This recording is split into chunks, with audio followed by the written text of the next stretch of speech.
welcome to The End Is. Sigh. You guys are joining us in March Madness. Whoop, whoop, whoop, So wow, buckle wow. up, get ready. We're going to go 88 miles an hour. Shut the door of your DeLorean.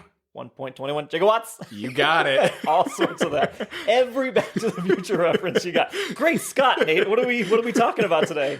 Well, we are talking about Back to the Future, but as you said, I am Nate. And I am Todd. Yeah. Although, did you say my name at all? I didn't. And I am Todd. I'll pretend like you did.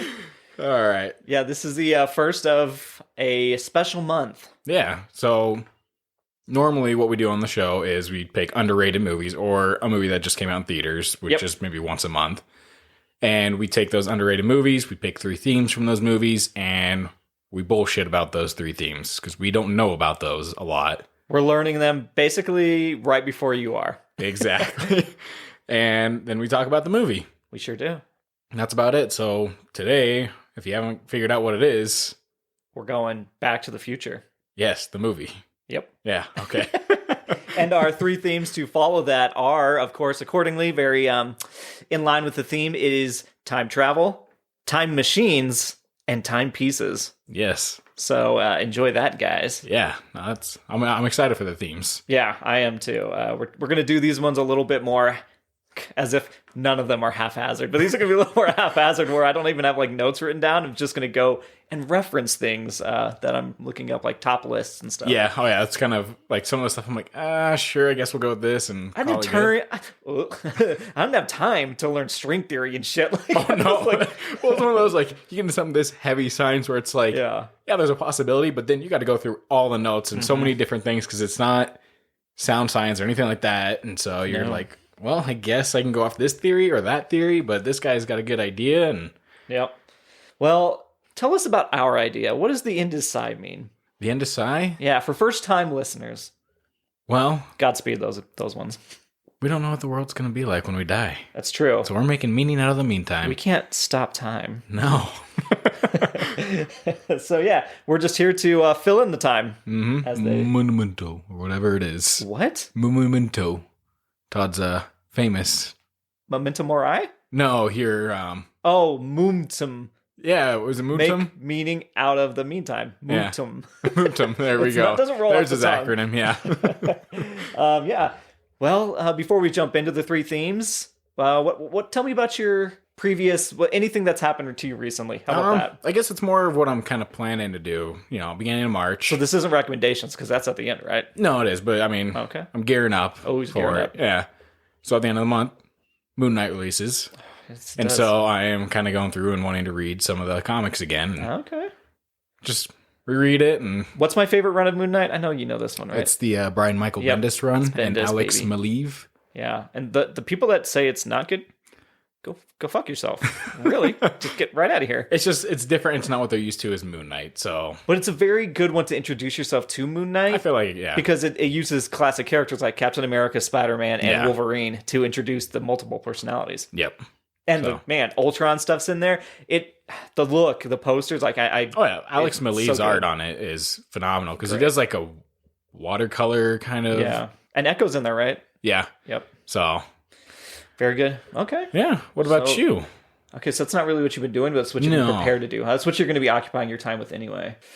What have I been up to? That is a great question. We know I've been through a puzzle phase. I'm usually binging shows. Any issues with puzzles?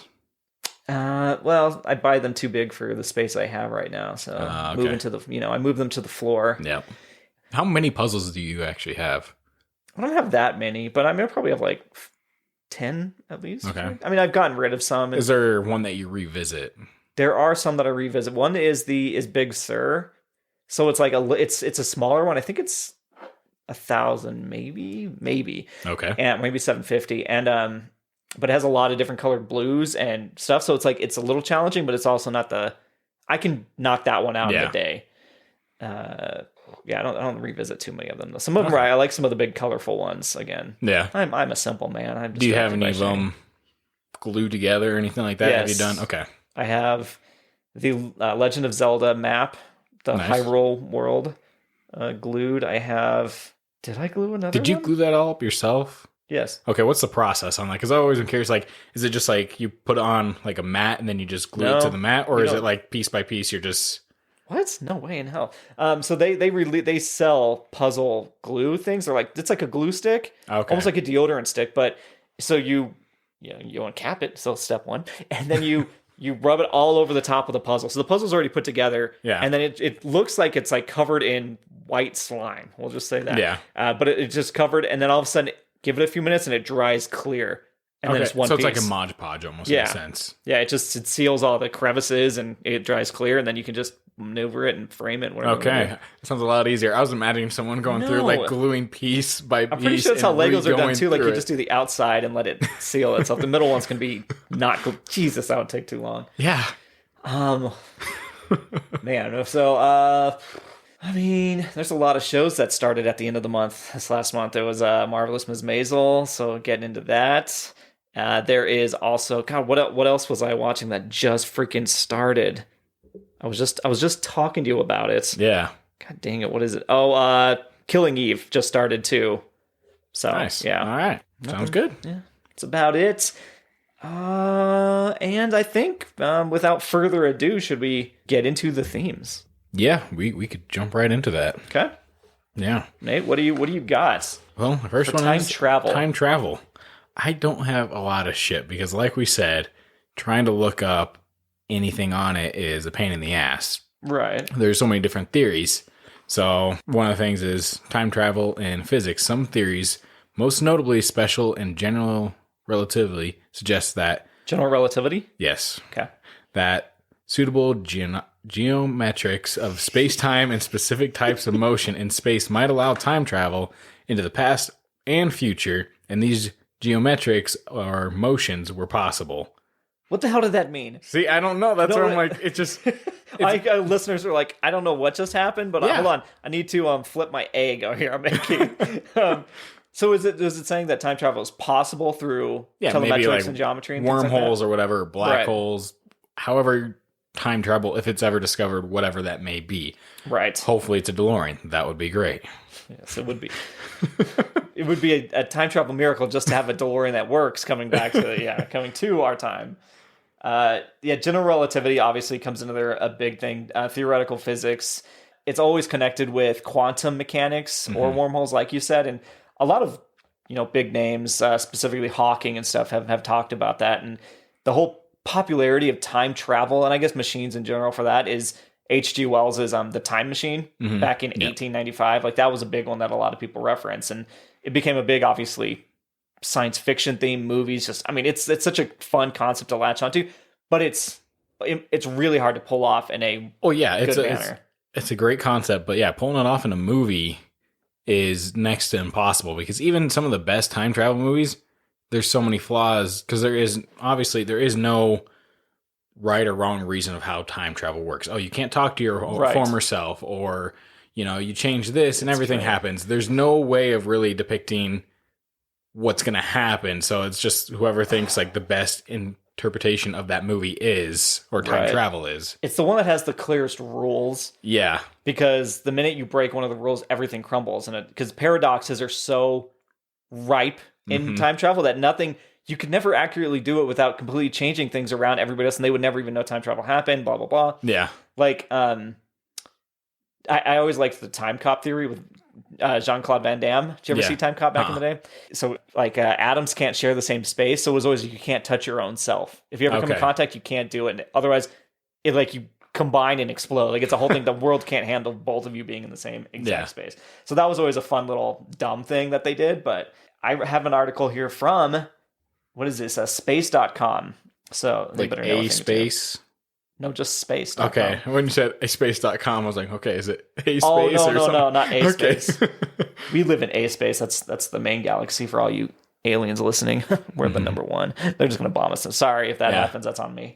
It says, is time travel possible? I just want to point out we're probably the worst example for aliens to be first contact with. It says the short answer is yes. And you're doing it right now. Hurtling into the future at the impressive rate of 1 second per second. Garbage. Yeah.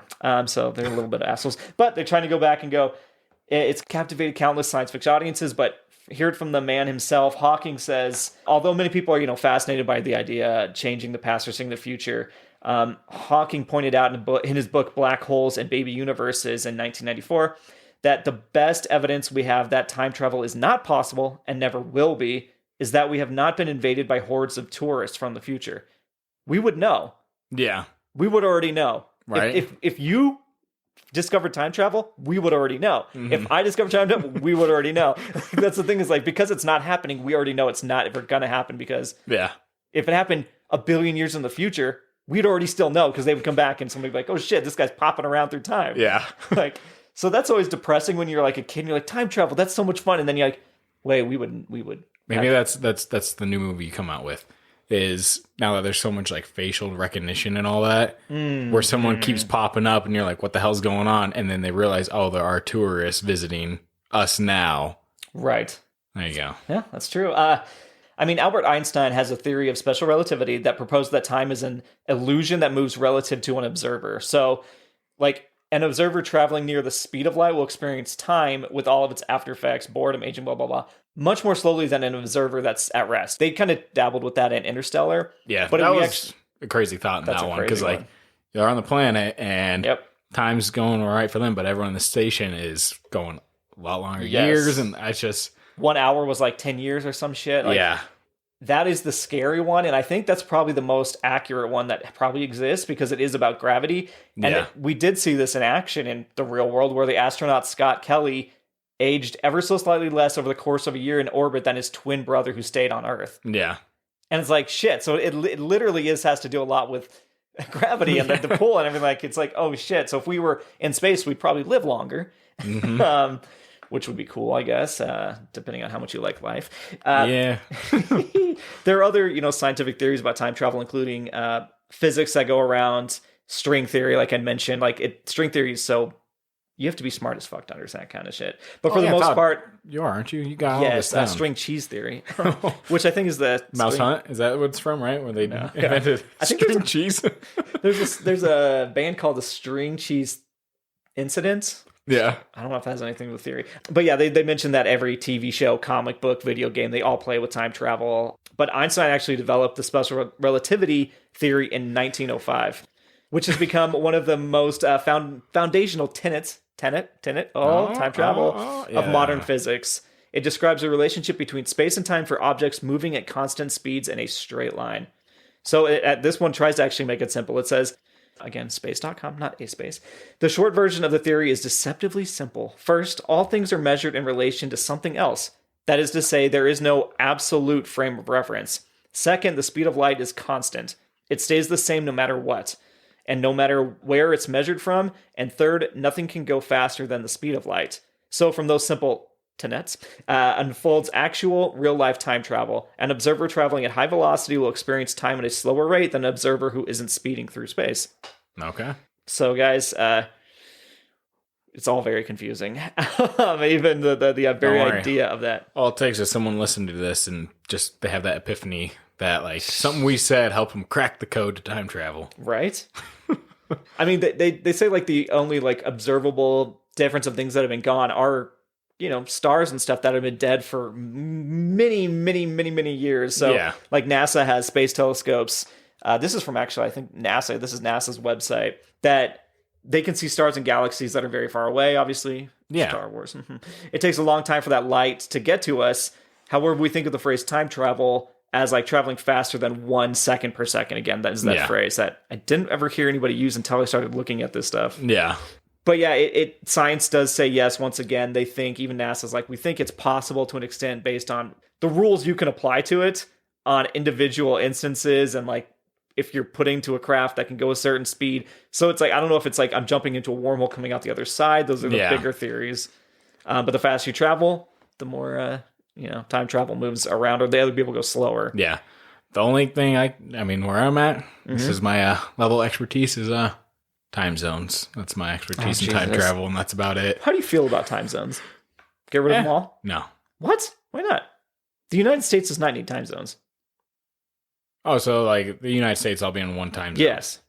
So you go to California and it's dark at like 8 a.m., but it's still bright out. Yeah. or like the sun setting. We reset it so everybody's at the same times. Why? Because you don't need it. Other places don't even use time zones. Yeah, they do. No, oh shit, what am I thinking? Not, You're thinking daylight savings time. No. Yes, time zones. Wow. Guys, I hope you were on Nate's level because I was baffled by why he didn't think that we should do that. No, yeah, daylight savings time. Yeah, that's garbage. Yeah. No time zones. I was like, wait, why does this now sound batshit insane that it would be dark when it's light? I'm like, no. But yeah, we don't need to change an hour or two. Like that, you don't need to keep swapping it. Just set the time and it stays there. Yeah, I don't even know why it came to like fruition of why, we got to change an hour forward, an hour back. Like, I think it had something to deal with like the farmers working, so they had extra daylight.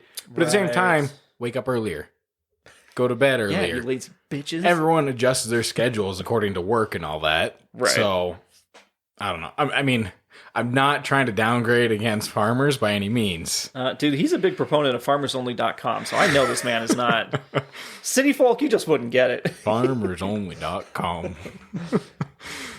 What else do you got for this? I was just going to ask, okay, let's say time travel did exist, and obviously the big thing would be a tourist attraction. Todd's rolling his eyes right now like he just found a load of shit. No, there was an ad in this Paste magazine it was a drawing of a woman sitting on a toilet, like with the toilet paper roll about to like wipe her ass, and says wiping your butt. And it was just an ad for something. And I'm like, it just went away. So I was like, what is this ad? He wants to see it again. It's gone. Okay. Phew. Oh, no, it's back. Oh, here it is. Healthiest way to wipe your butt. Look at this thing. Why is that in the middle of VRBO ads and stuff? Well, I guess it's the whole debate of, do you sit down and wipe your ass, or do you stand up and wipe your ass? Oh, that's like a hunch thing, right? Like you're hunched over type thing. You can't fully sit down because your hand can't get in there then. No. Oh, we're not getting. We'll save this for a different one because this is not time whatsoever. No one's got time for this. Okay, real quick though. Yep. Back to time travel. Yeah. How you said, it'd probably be a tourist attraction. Where would you go? Like, what's your time traveling? Let's say you can't go to the future. You can't. You can't. Okay. It's only past. Okay. Well, real quick, that's kind of the entire theory of my chaos theory. It's not A Wrinkle in Time. That's another time book. The butterfly one. Butterfly Effect? But that's the movie, but it's like based off of a different. Okay. What's it called? Damn it! But anyway, yeah, where he goes on or it's like a tour back to Jurassic era, and you have to like walk on these platforms that float above the ground, so you can't touch any fauna, you can't mess with anything. Okay. And a butterfly comes over and accidentally like kills it. And so and then it goes back and the entire world's different because that one butterfly didn't do what that is the butterfly effect. But anywho, so that reminds me of going back in time. The evil side of me would go with a camera all the way back to the birth of the old Christ, and I'll be like, I don't see shit. Or I'd go to but she's not a Virgin Mary. Oh no! This is where the hate mail starts. This is where the death threats become. Are we ready not to get doxxed? Are we ready for all this?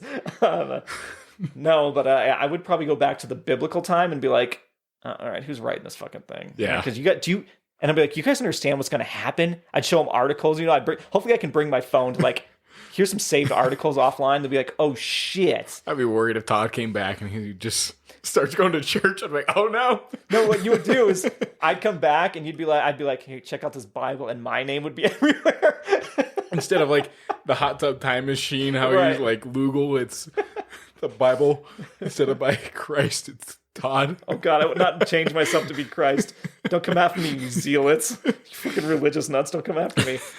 So yeah, I would probably go back to moments that we know we're supposed to have an impact. We don't have a definitive answer. It's just a he said, she said. I would love that. Like I would go back to, the era of Garden of Eden. It doesn't all have to be religious, but that would be the fun thing to kind of go back and see what does this look like. Because the scary...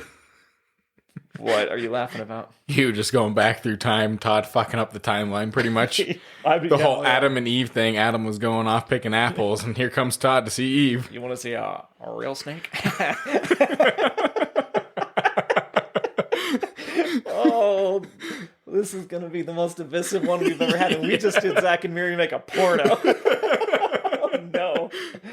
You guys, honestly, though, believe what you want. I don't care if you believe that. Honestly, more power to you. If it makes you a nicer human being and if you're thoughtful, do it. Just don't harm anybody with that knowledge. Mm-hmm. That's all. That's all we're asking. Do your religious stuff. If you believe I don't, let bygones be bygones. Yeah, exactly. Okay, well, so I would do that kind of journey. What would you do? Part of me is like, I'd like to go see the dinosaurs just because see what it's like. I'd die though, probably. You'd like pop out. Yes.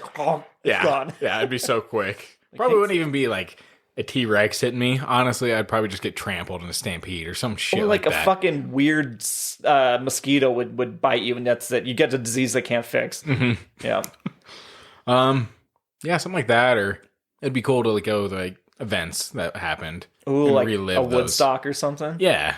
I'd like to go see Hendrix play like his first shows and things like that. Yeah, doing like that, seeing the first shows. Me, it'd be more of like I'd like to go see the comic conventions when it first started out. I'm going back to Hendrix. He's going back to the first comic convention. Well, that's because this is what pertains to me as a person. I'm not too.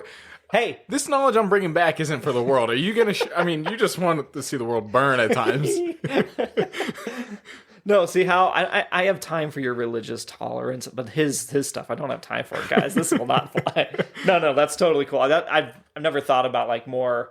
I guess like more. It's almost like a more modern pop culture type thing that you would be going back to see kind of the birth of that. Yeah. Like so, what would be? Do you know what the first conventions were? Like the first Comic-Con and stuff? Are you talking? I think it was like in people's like basements and stuff like that. Is when they first started off, or something like that. But who's like the comic book writer you'd like to go, or somebody that's gone now that you'd like to go meet and see how they're drawing it in real time? I guess Jack the King Kirby would be like the one I'd like to see just as an artist, just because Stan Lee, he's done a lot, and you've had a lot. We've seen him on a panel. Answers. We got a photo with him. We do. We do have a photo with him. Jesus, I went with we saw him from an audience first, even though we have photos of him. Yeah. Okay. Excelsior. But Kirby, he was more. You didn't have that time, or where there's a lot of interviews or online stuff with him. He didn't get the credit where it was due. Yeah. Okay. So. All right. Well, we're both equal. Mine's going to change the world. Yours is going to be a nice little tour. You would be the tourist. I'd be the destroyer of worlds. Now I've become death, the destroyer of worlds. It'd be like the fucking dumbass Eternals that are like, I'm going to teach them how to make an atomic bomb. It's like, you're not supposed to interfere with anything, bro. What the hell is that not interfering? What are you talking about? I just helped them. They used the bomb and it killed a bunch of people. That's totally the logic of that fucking movie. Yeah. But anyway, little detour. I have a list of the top 30 best time travel movies of all time from the Paste Magazine article that showed me the butt wiping thing. Okay. Now, this first one I've never seen, but I think you swear by it. Happy Death Day. That's a good one. It is. Okay, I don't count Groundhog Day scenarios as time travel. Okay. They're stuck in the same... They're not really time traveling. They're just stuck in a loop of like one day usually. Yeah. I don't... Because they're not choosing to time travel. They're not going back and actually doing anything. Like, there's no... It is a form of... The people in Hot Tub Time Machine, are they choosing to time travel back? No, they just... Wrong place, wrong time. They kept going back in to do it. Well, no. They just went back What's number once. 2 about? I don't know. I never saw number 2. Well, they obviously got back in the fucking time machine. But no, I mean, I think they sit in a separate category because it's just a looping of the same day. Like, they're not... It's something else, like a curse sometimes that is put them in there. Like in Edge of Tomorrow, which we may be reviewing, is an alien fucking blood thing. Like, yeah. This... To me, time travel is like, we're choosing to go and explore this area, and I can go anywhere. This is like a loop of one day, but do you count Groundhog Day scenarios as time travel movies? Like, I do. Because you're going through the same thing over and over again. You are kind of resetting, and you're going to the past. But at the same time, sometimes you get out of it. Sometimes. Yeah. But it's because you die, and you just go back to the same day, and sometimes you fix something and you're out, but it's not like you... It's not like Back to the Future, something where you went and you're going to go see your previous self or see what happened or fix something. Like, you're just like, shit, I'm cursed. I'm stuck in this loop. Yeah, but for me, I still see it as because you are going I think it's a back. subset. It's not a traditional time travel movie in the sense of like all the other time travel movies. You just want me to agree with you. No, we're disagreeing. No, I feel like it's still time travel, but let us know in the comments. Your definition of time travel. I think it's a subset. All right, subset time travel for you. I'm going to skip some of the ones I know we've never seen. What do you think about Austin Powers, The Spy Who Shagged Me? And I mean, they're just saying that one, but all of them. I totally forgot about that one. Right? Yeah, when he goes through the little swirly gate and all. Yeah, and he gets his mojo back. Yeah. Yep. No, that's a good one. Yeah, it works. It's one of those, like, it's a comedy movie, so you can't take it too serious. Yeah. When it comes to like that, you're not thinking through like, well, he's seen himself now, and what's going to happen to his his previous self, and Yep. yeah. What about Tenet? Not a big fan of that movie. It was more confusing than it needed to be, even for a Christopher Nolan movie. Yeah, it was good. It was just there was too much. Like he really tried to make it more confusing than it needed to be. Because like some of the stuff didn't even come back really. Like, yeah, again, it came back like the bullet, how it just came back to him. Right. It didn't make any sense on some of that. Like, you know, I don't understand the logistics of some of that, because even when they were like planning explosions to be in this spot when it undoes, and it's like, that's too, there's no, it's so. I mean, kudos to the editing team on that movie, because that would be a fucking nightmare of a movie to edit. Right. Did you ever see Deja Vu with Denzel? No? No, I did not. I never saw that one either. It's on, this list has made people like, I need to go and actually add these to my list. Okay. I mean, Deja Vu is kind of like a version of time travel where you're like, I've seen this happen before, like The Matrix has it with the cat. Mm-hmm. Like, this event has happened. Yeah. So am I in a previous version of it? So I don't know if even that one is traditional, but let us know. I don't think... He says he gets mixed up in a program called the Snow White, which allows present folks to see 4 days, 6 hours, 3 minutes, 45 seconds, and 14.5 nanoseconds into the past. It's a technology that lets you see back to just a little blip. So 14.5 seconds in the nanoseconds. Past. Who the fuck wants to see that much in the back? Like, just... Well, no, it's saying it's all combined. I think it's 4 days, 6 hours, 3 minutes, 45 seconds, and 14.5 nanoseconds. For some reason, I was reading it was like 4 minutes, comma. No. Well, it is 4 days, comma, but I think it's like that's the amount of time it is showing you backwards. Oh, okay. It's like fixed. Oh, God, didn't anybody hear me hit the mic? It's fixed in that amount. Yeah. It says it's H.G. Wells' Wet Dreams. But anyway, let me go on here. Star Trek, the new ones. Okay. Yeah. I like it. It's good. I did enjoy that one. Yeah. I guess it's one of those, like, I enjoyed the new Star Trek. I never really grew up with the other Star Trek or how it was. And what they did with the new movies, I enjoyed them. Maybe some people didn't because it wasn't true to what Star Trek maybe was or whatever. But for me, it worked. I enjoyed it. Fight me. I'll fight you all day. Donnie Darko. Never seen it. Oh, man, you're going to get some hate for that one. Yeah. Yeah, I saw it a while back. It came out in 2001.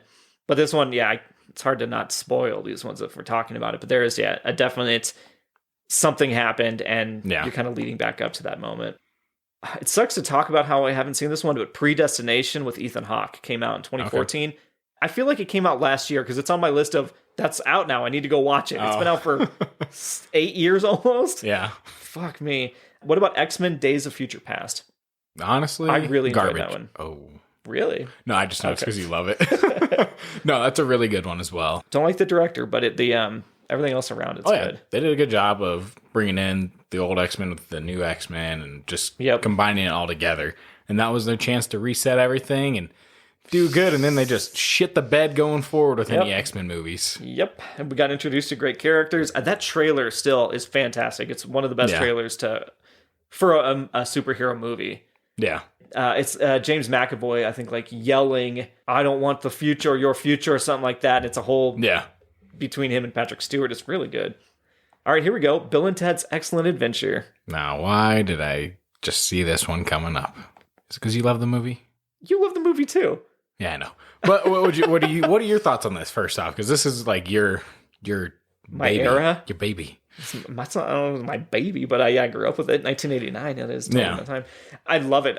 the concept, the era it was made in with their like flowy shirts and like the attitude. And Rufus is great. I mean, just as a kid, that childlike wonder of, oh wow, time travel's so simple. They go back, they grab Napoleon out and bring him into the real world, and he's trying to figure out what a water park is, and it's just for a school project. And when they then it bled into obviously number 2, Bogus Journey, when Mistopheles is in the concert. And spoiler for early 90s Bill and Ted Bogus Journey, but at the end, and they're like, "No, here, man," and then they like pull out their own weapon, or he doesn't have. They're like, "Well, because we knew that in 10 minutes we're going to remind ourselves to go back in time." Yeah, that was always great. Like, and you're like, "Oh shit!" It just becomes who can be more clever at that point and come up with something that's going to outwit the other person. Yeah, by something they're going to remind themselves to do later. Yeah, it's like that. Technically, that's how time travel would work, right? Right. So I just enjoyed that, and the future people. In your head, all the future people are these people in big outfits and their crystallized kind of background, sitting on chairs, talking in big words. Absolutely ridiculous, yeah. No, it's a good one. Did you ever see 2011's Midnight in Paris? No. Could have called that, but it's with Owen Wilson. It is whether it's Woody Allen, so whether you're a Woody Allen person or not, and by that I mean no one's a Woody Allen person. No one should be a fan of the dude, but like his movies 2011's too late for me to pretend like I didn't. Yeah. Jesus. It's tough because like Rachel McAdams, Owen Wilson, all these big players are still making the movies, and you're like, is there some, like, what is the thing that's making all these like respected great actors and stuff not care? Yeah. Or go in like what? And so I think I just ran with that train of like, well, I don't care about the actor, or no, not the director. I care about the movie, and I wanted to see Owen Wilson. It's pretty fun where he is in Paris, and every time at midnight, he all of a sudden the town turns back, and he's like meeting. Well, that's not a time travel movie, is it, Todd?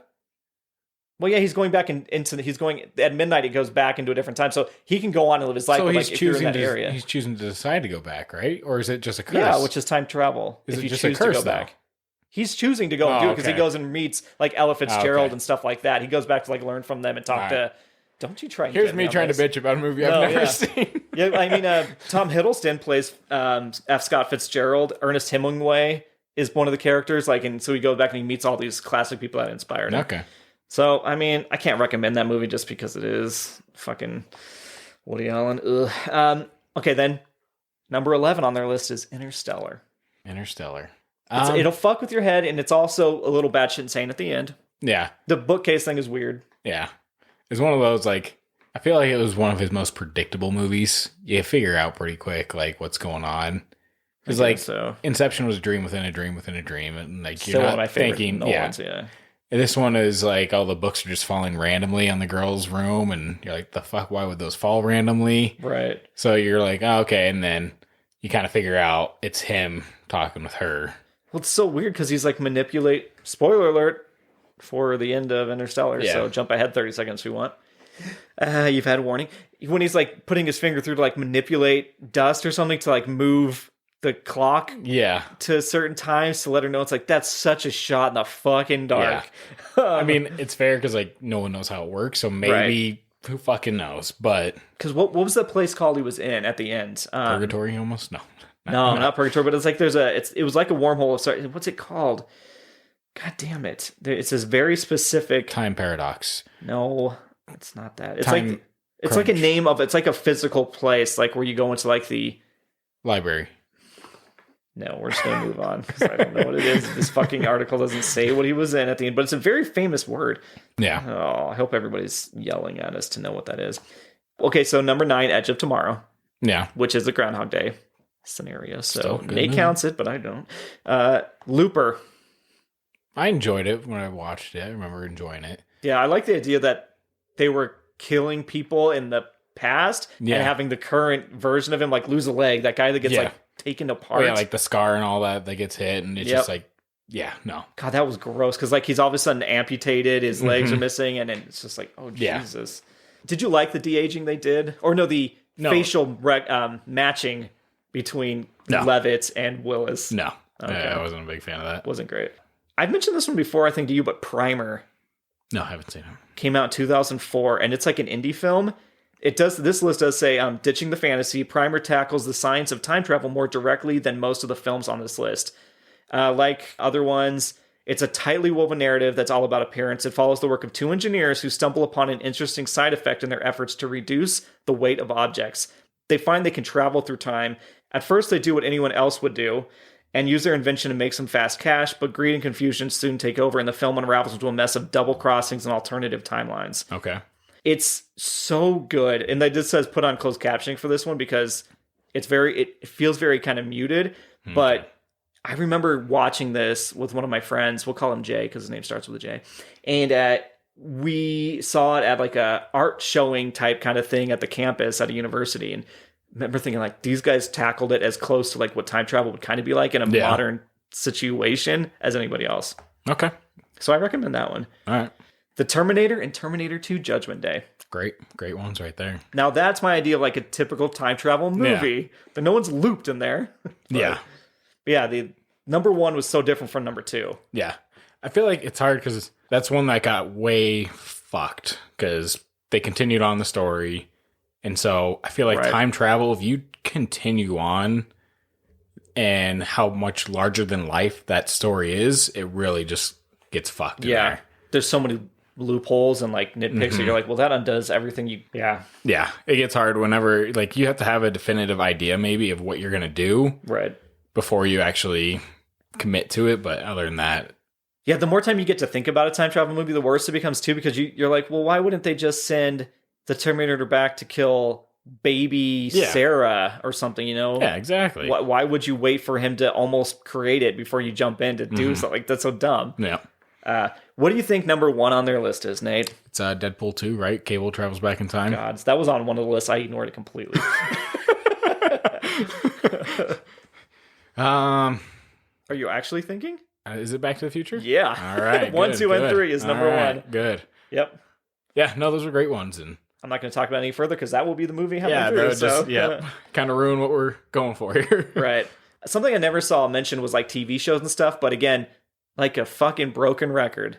Yeah. Dark on Netflix. That is a great time travel television show.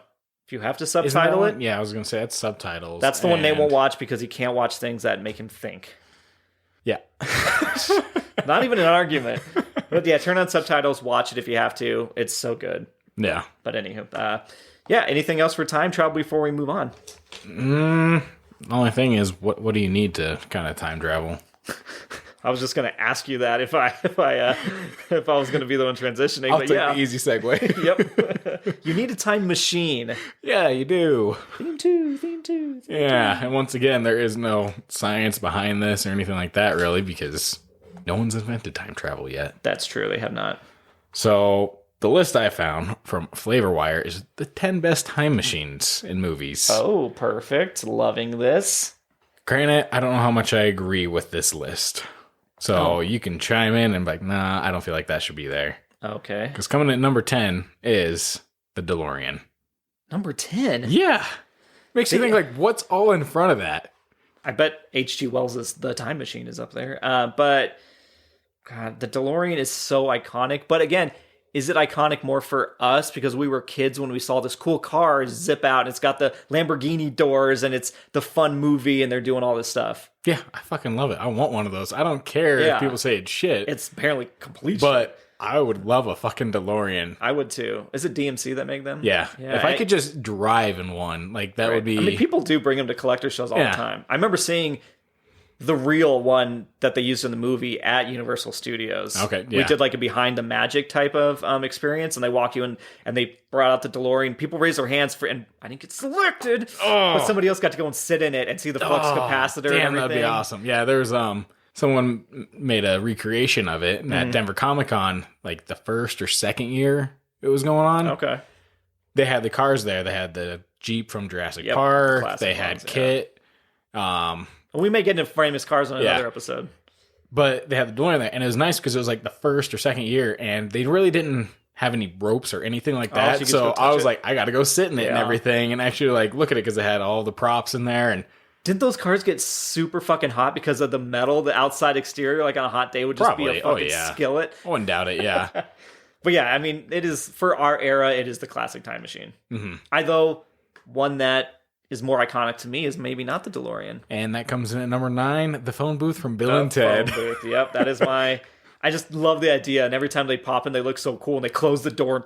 And you get to see like the warm tunnels, right? Like of them going through the time streams. That's always fun. Number 8, we got a jet engine from Donnie Darko. Oh, well, spoiler alert. Yep. Oh, that's that one. That's the chances I take here. Number 7, hot tub time machine. I can't fucking believe that goddamn hot tub beat out the That's DeLorean why this is a garbage list. and the phone booth. Fuck off. This is what Gen Z little bitch wrote this one. Yeah. I was like, this is fucked. Number 6, the box in Primer. Hey, there you go. You got the box. And then this one, I was like... So they respect time travel. What is this fucking list? So then we got Time Machine Modals, Napoleon Dynamite. I was like... Oh my god. This is just fuck somebody are you fucking kidding around. me? Because that didn't actually do anything. No.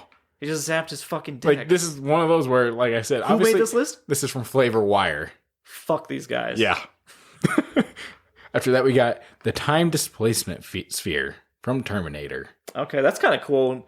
And it's like you can't wear clothing in it. Yeah. Okay.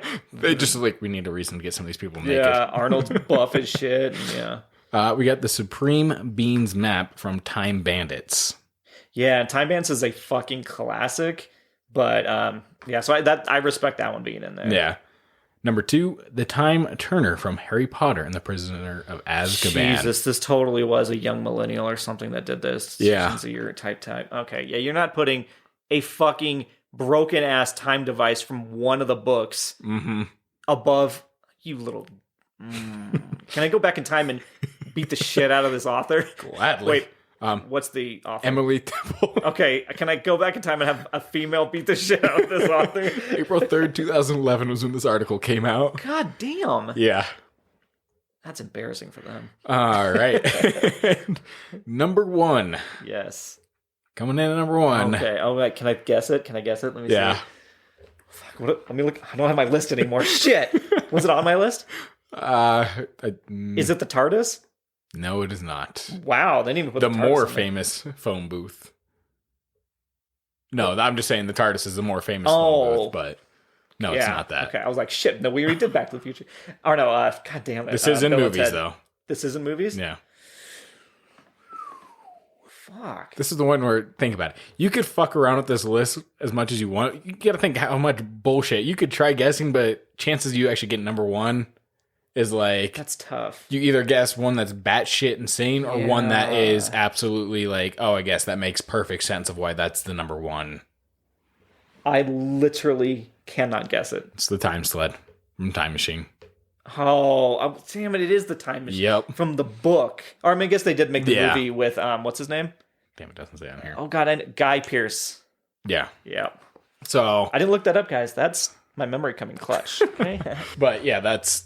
The top Sled, 10 according to the Flavor Wire. The Time Sled probably should be number 1. I get that. That's the one that everybody else kind of emulated to be like, shit, yeah, let's use a time machine. Yeah. But DeLorean coming at 10. Bill and Ted coming at 9. That's embarrassing. Hot Tub beating them out. Harry Potter beating out all of those. The Amulet, yeah, I get number 2. Fuck. So clearly, yeah. And it's a plot device they even threw away after that. It's too dangerous.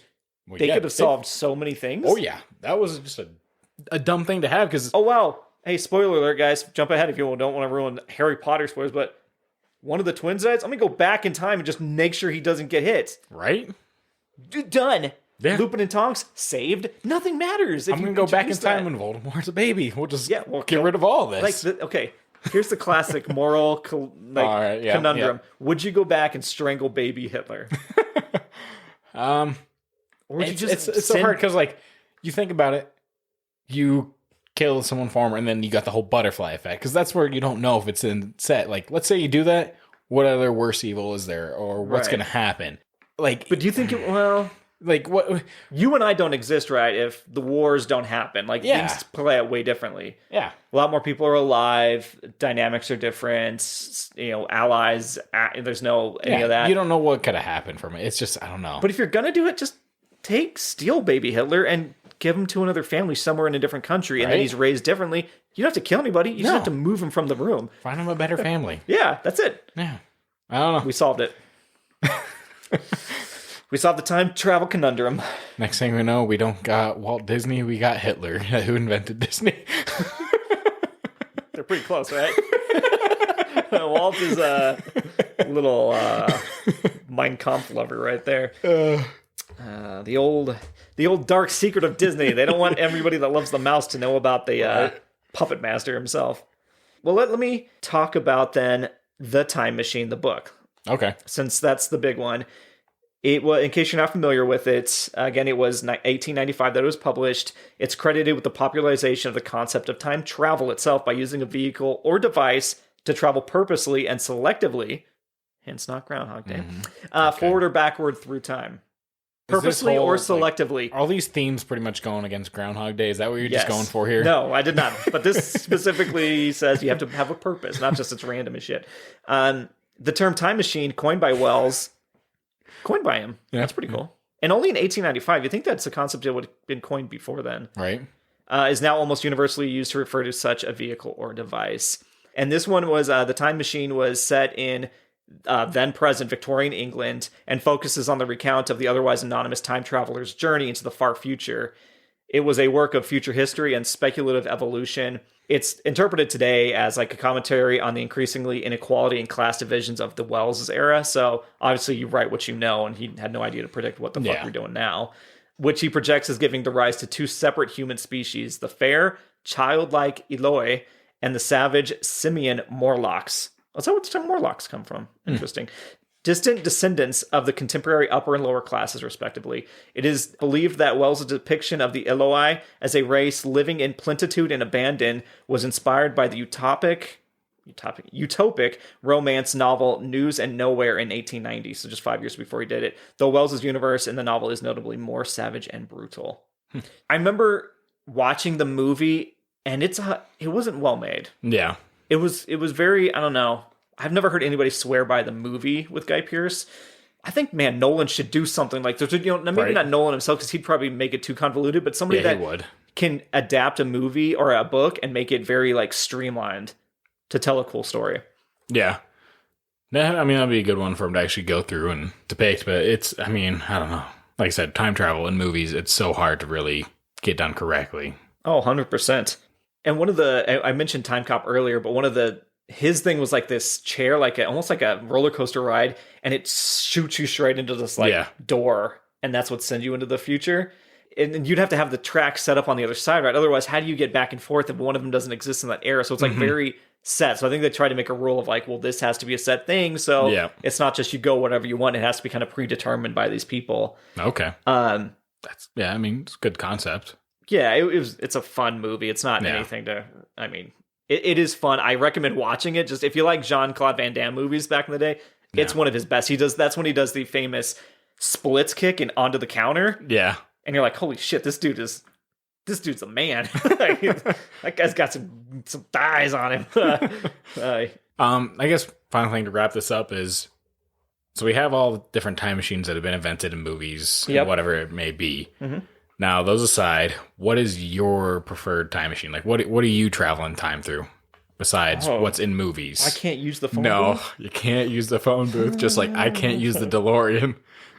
All right, well, you can't pick a groundhog scenario either then. No, I'm not saying it's not the ground. It's like, what machine are you actually using to travel through time? Not just you sleep and go back. I wanted to be, you know, I still want to be, honestly, like a writer, screenwriter. And so I had one about time travel in the works for a while, but it was always, I liked having the set rules. And so mine would be like a watch or a bracelet so that connects you to where you came from. So there's no way of like jumping into, because the idea is like, if I time traveled to the past, well, guess what? The Earth's not even in the right space anymore, because the Earth moves through space a little bit. So you'd end up in the middle of just blank. You're like, oh, I'm in space and I died. That's the other thing is like, when if you think about that, you're fucked because you're all of a sudden here and it's like, what the hell? Like, so I understand that. The watch basically, and I guess, I mean, it obviously way after I wrote mine in game, they started to use kind of the devices that were connected to them. Mm-hmm. And it basically tethers you to a space that can be like controlled, like the watch or whatever the time travel is set to know where it needs to send you. And so if you lose that watch in that area, you can't go back until you get that or find another means, right? And so it's like, I always thought that would be really cool to have a device that tethers you to it, as well as whatever you time travel, I think it'd have to be like in the middle of the sky. And I only say that because if I time travel to somewhere, I could be in the middle of a wall. Yeah. I could time travel into the So you're thinking like really perspective, you know, like thinking as, oh, it's just a gimmick or whatever. Like I would time travel like, oh, I'm going to go to my childhood home. And all of a sudden, like, my waist is through the kitchen table and I just die. And they're like, what the fuck? Like, so I'm trying to think about it logically, but I would use like a watch scenario, I guess. Yeah. What about you? Like, I like the watch idea. You know, it's always attached. It's there. You're good to go. Yep. But, I mean, I'd probably go, if I was go like something practical, it's always with me, like a helmet or something like that. Just so because it looks so ridiculous. Just wearing a helmet. Just so it looks ridiculous as well. So yours would be a comedy. Yeah. There's nothing serious about my life. But it also protects you in case you like time travel in the middle of a busy road. I've got my helmet on. It's okay. We're good. My legs may be fucked, but this helmet, it's I can still think about the fact that I'm out of time. Yeah. Okay. So I don't know that, or I'd probably find like whatever ridiculous cars out there that. Oh, you just want to you can't copy the DeLorean. I'm not doing the DeLorean because that thing is amazing. I didn't say it's crazy or dumb looking. No. You said you would get a car. That feels a little close, if you ask me. All right, I'll get a unicycle. Does that make it better? What if you rolled dice? That sounds horrible. Hey, your probability. Where am I going? 1. What does that mean? You're 1. It's just you can only go 1 through 20. A true 20 roll, right? Yeah, that would suck. You got to age up before you can do it again, and hopefully the dice doesn't get lost somewhere. You're constantly like, "Where's that dice going?" You can't move because you're a baby. You're like, "Oh God, it's in the back room." That's the worst. Having a tiny contraption for your time machine. Oh man, like your watch, that's fine. But what if it gets snagged or ripped off? Then, yep, that gives you drama. Well, yeah, adds to the tension. Save the drama for your mama. And speaking about my watch idea. Oh yeah, look at that transition. Why don't we talk about timepieces? Yeah. Which includes watches and clocks and anything that tells you the time. Man, what do you think about timepieces? Like, what's your favorite kind of like timepiece out there?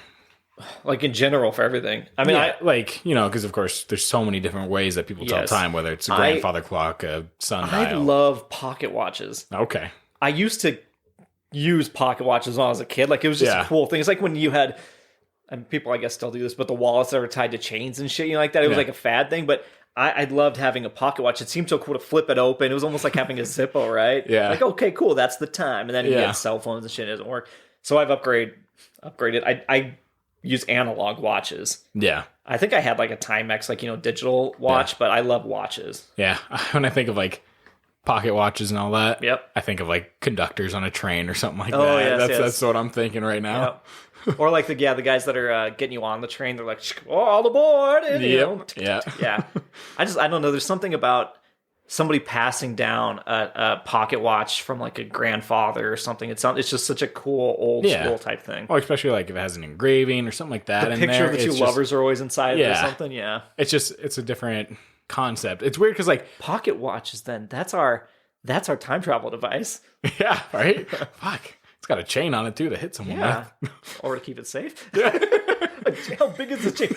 We just whip this little chain around. Ow, I'm thinking like a chain that's holding like a dinosaur back, A dinosaur what? Like a chain that would hold a dinosaur back. Oh, to hold them back. I was like, what? Okay. No. Gotcha. But yeah, no, that'd be like they're always really interesting. So what things? Like pocket watches. Oh yeah, but you were saying yours. Oh, I was? Didn't you? No, I haven't said it. You thought you transitioned over to yours. No. Guys, I jumped ahead in time. Nate, what is your favorite version of a timepiece? It's hard because there is so many different types out there, but I like cuckoo clocks. This aligns. This lines up very well. Do you own a cuckoo clock? No, I do not. Well, what the fuck are you talking about? They're expensive. What's holding you back? They're expensive. You want to talk about money you spend on things? Yeah. You want to not buy one Lego set and get yourself a goddamn cuckoo clock? No, it's more. Cuckoo clocks are more expensive than a Lego set. How much was the Star Destroyer? I don't have the Star Destroyer. How much was the Death Star? I don't have that. How much was the Thanos gauntlet? That was a gift. How much do you spend at Comic-Cons? Huh? That's a predetermined amount. Yeah, you could get a cuckoo clock for that amount, okay? You could get at least an introductory cuckoo clock. An amateur's cuckoo clock. Wait, would it go off on every hour, or is it like noon and midnight? I think it's every like noon and midnight. So just those two? Yeah, I think so. Do you want one going off at midnight? Wouldn't that wake your ass up? Nah, it's in a different room. Oh, my grandparents have a clock where it's birds, and so I think it is on the hour. You'll hear like a different bird sound come out of it. I always associate clocks and birds with that, even though that is the classic cuckoo clock stuff. Yeah, and they have a grandfather clock, I believe. I feel like you would hate to have a cuckoo clock, though. Yeah, I wouldn't like it because I don't want to know the hour change and everything. Yeah, well, I mean, if like let's say you had one that didn't even go off on the hour, mine would be 22 minutes slow, if you know what I mean. Like, how is this off by 22 minutes? But I mean, when you think of like cuckoo clocks, they have those like big like pine firs on the bottom, and that's what helps it go. You have to reset that every day. What? When you're doing it, or if you have an 8-day cuckoo clock, like you have to reset those yourself. Damn, I didn't because that's what's actually like keeping it going. Because it doesn't modern plug technology has to fix that. it doesn't plug in or anything like that. So it's you wouldn't buy one with like a microchip in there that just solves that. You want the classic. Yeah. Okay. So I would go with That's fair. I get it. a Black Forest cuckoo clock. A Black Forest ham. So that's no Black Forest cuckoo clock. Yeah. Why is dude, That's like the original. This guy is wood facts that he just drops into things. That's well, no. Black Forest is just the first manufacturer. Oh, it's of not a cuckoo type of clocks. wood? It's not a type of wood or anything like that. No, I jumped the gun. Yeah, it's like the first time someone invented a cuckoo clock, and that's like the Mercedes of cuckoo clocks. Okay, so that's really cool. So, how much do those go for? I mean, depending on how intricate, like the size, usually it's like 500. That's not too bad though. It's not. You've spent way more than 500 at a Comic-Con. I mean, I have, yes. Way more. Okay, so don't even fuck with me on this thing. There are some, though, that goes upwards to like 9,500. Wow. Yeah. So, I mean, when you get to that kind of level of craftsmanship. Yeah. I mean, when I remember learning about grandfather clocks, like specifically from the Netflix show Haunting of Hill House. Yeah. Where it was the dad explains witness marks on inside the clock. And that's like, you can tell when it's been repaired. And the last time it was like upkept is somebody has to open it, and there's little etchings that, when things have been, small tools have been used on it and stuff like that. I think that the idea of witness marks, whether that's legitimately a thing or if that's for the storytelling, was a really cool concept. Yeah. No, I mean, when it comes to like timepieces in general, like how much actually goes into it of like watches themselves, how fucking tiny the pieces, the gears, everything in there that people are going through and working on. Yeah. Have you stumbled upon watch repair talk? Mm-mm. Speaking of TikTok, or John Wick, the TikTok man. This one guy specifically that I see repairs watches, and it's like old school Rolexes that were like underwater for 10 years and rust in this, and he takes them all out, puts them through this like the acid wash bath, takes every tiny piece out with tiny tweezers, cleans each one, replaces them, gets the cogs in the right spot, gets them moving, and it refurnishes and puts it back together and gives it back to them like it's a repair thing. That's got to cost a shit ton of money. There's your next puzzle. Cool. That's your next puzzle right there. Oh, that's my next puzzle? Yeah, just watch. Repairing watches? Yeah. No, thank you. I get stressed enough if I'm like, did they forget to put this piece in the box? Imagine a tiny piece. It's fucking done. Yeah, those things done. Because they have to use those like magnifying glass. Well, yeah, to there's like see a everything. big thing in front of them. So yeah, they deserve all the money they get for making that kind of stuff. Oh yeah, I don't know. Just clocks in general are fascinating to look at. Yeah, there was one while I was in Germany, and it was like a giant cuckoo clock in a sense, where it'd go off on the hour. Back to the goddamn cuckoo clocks. Yeah. And it was kind of weird because they were walking down the street and didn't realize, and then it just started playing the music once the hour hit. So, oh, okay. Yeah, nice little thing we didn't expect to find, but we did. Right. That is cool. I have an article by Pro Watches that is called 10 Interesting Watch Facts You Probably Didn't Know About. Okay. Number 1, pocket watches used to dominate the market. Makes sense. They still should. No. You probably would have had one if you lived in the 19th century. Fair. I did own one in the 21st. What is the definition between 20th and 21st?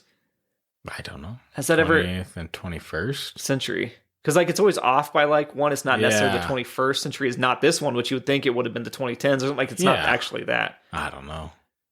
Yeah, we're not experts. Okay, we're not. This is not the podcast for us to pretend to be experts on that, guys. No. Fast forward in time if you want to hear that one, if we ever do it. Number 2 is the first ever watch was a piece of stone, and that Sumerian times, and that makes sense, right? Because I mean, we didn't even talk about sundials. Yeah. I mentioned sundials at the beginning. When? As a type.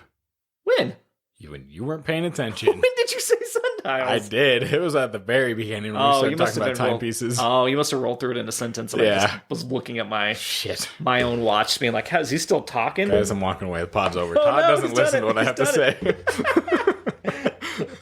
I am wearing my cool watch right now. So you're a floaty guy. My Mr. Jones is floating in the pool guy. Yeah.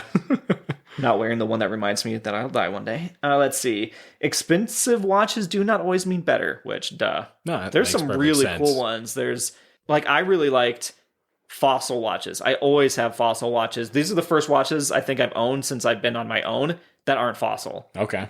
I used to have one that had, like, a really bright blue tint, and people would always comment on it. Yeah. Always. We're like, that's a really cool watch. And had this, it just, in the light, it would glare, and then eventually I think it got cracked, and then I never have it anymore. I think I might actually just have the middle section, but I've never wanted to pay to get it repaired. But anyway, I do like the more expensive ones that, like Rolexes, they don't have to have batteries because it goes by the movement on your wrists, which is that's awesome. That's insane that you can just do that without technology. Yeah, I get it, but like smart ass fucking people. That's why they're doing the better things.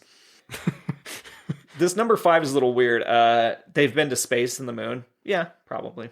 I mean, you had to wear them, astronauts and stuff, that you need to be very accurate with stuff. I'm just thinking of the whole Rolexes, and I'm charging it. Oh, God, yeah. Oh, God. I need to move this to my right wrist if I want to charge this today. Number 6, watches have a history with wars, and one of the most critical factors in war is planning coordinated attacks. Unfortunately, it is incredibly hard to do so when you don't know the time. In World War I, this became a non-issue as every soldier began to wear wristwatches for the first time in history.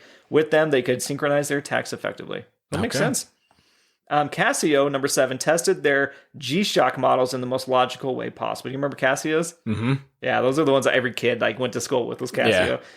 The G-Shock models are known throughout the industry as being nearly indestructible, like the Nokia watches.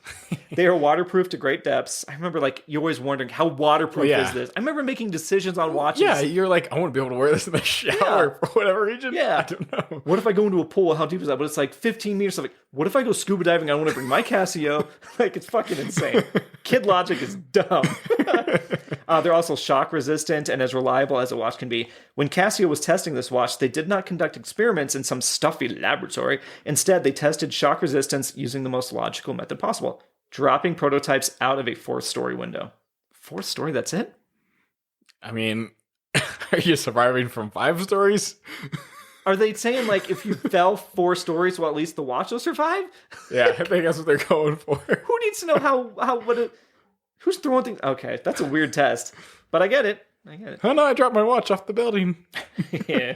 Number 8, Rolex has been to the bottom of the ocean.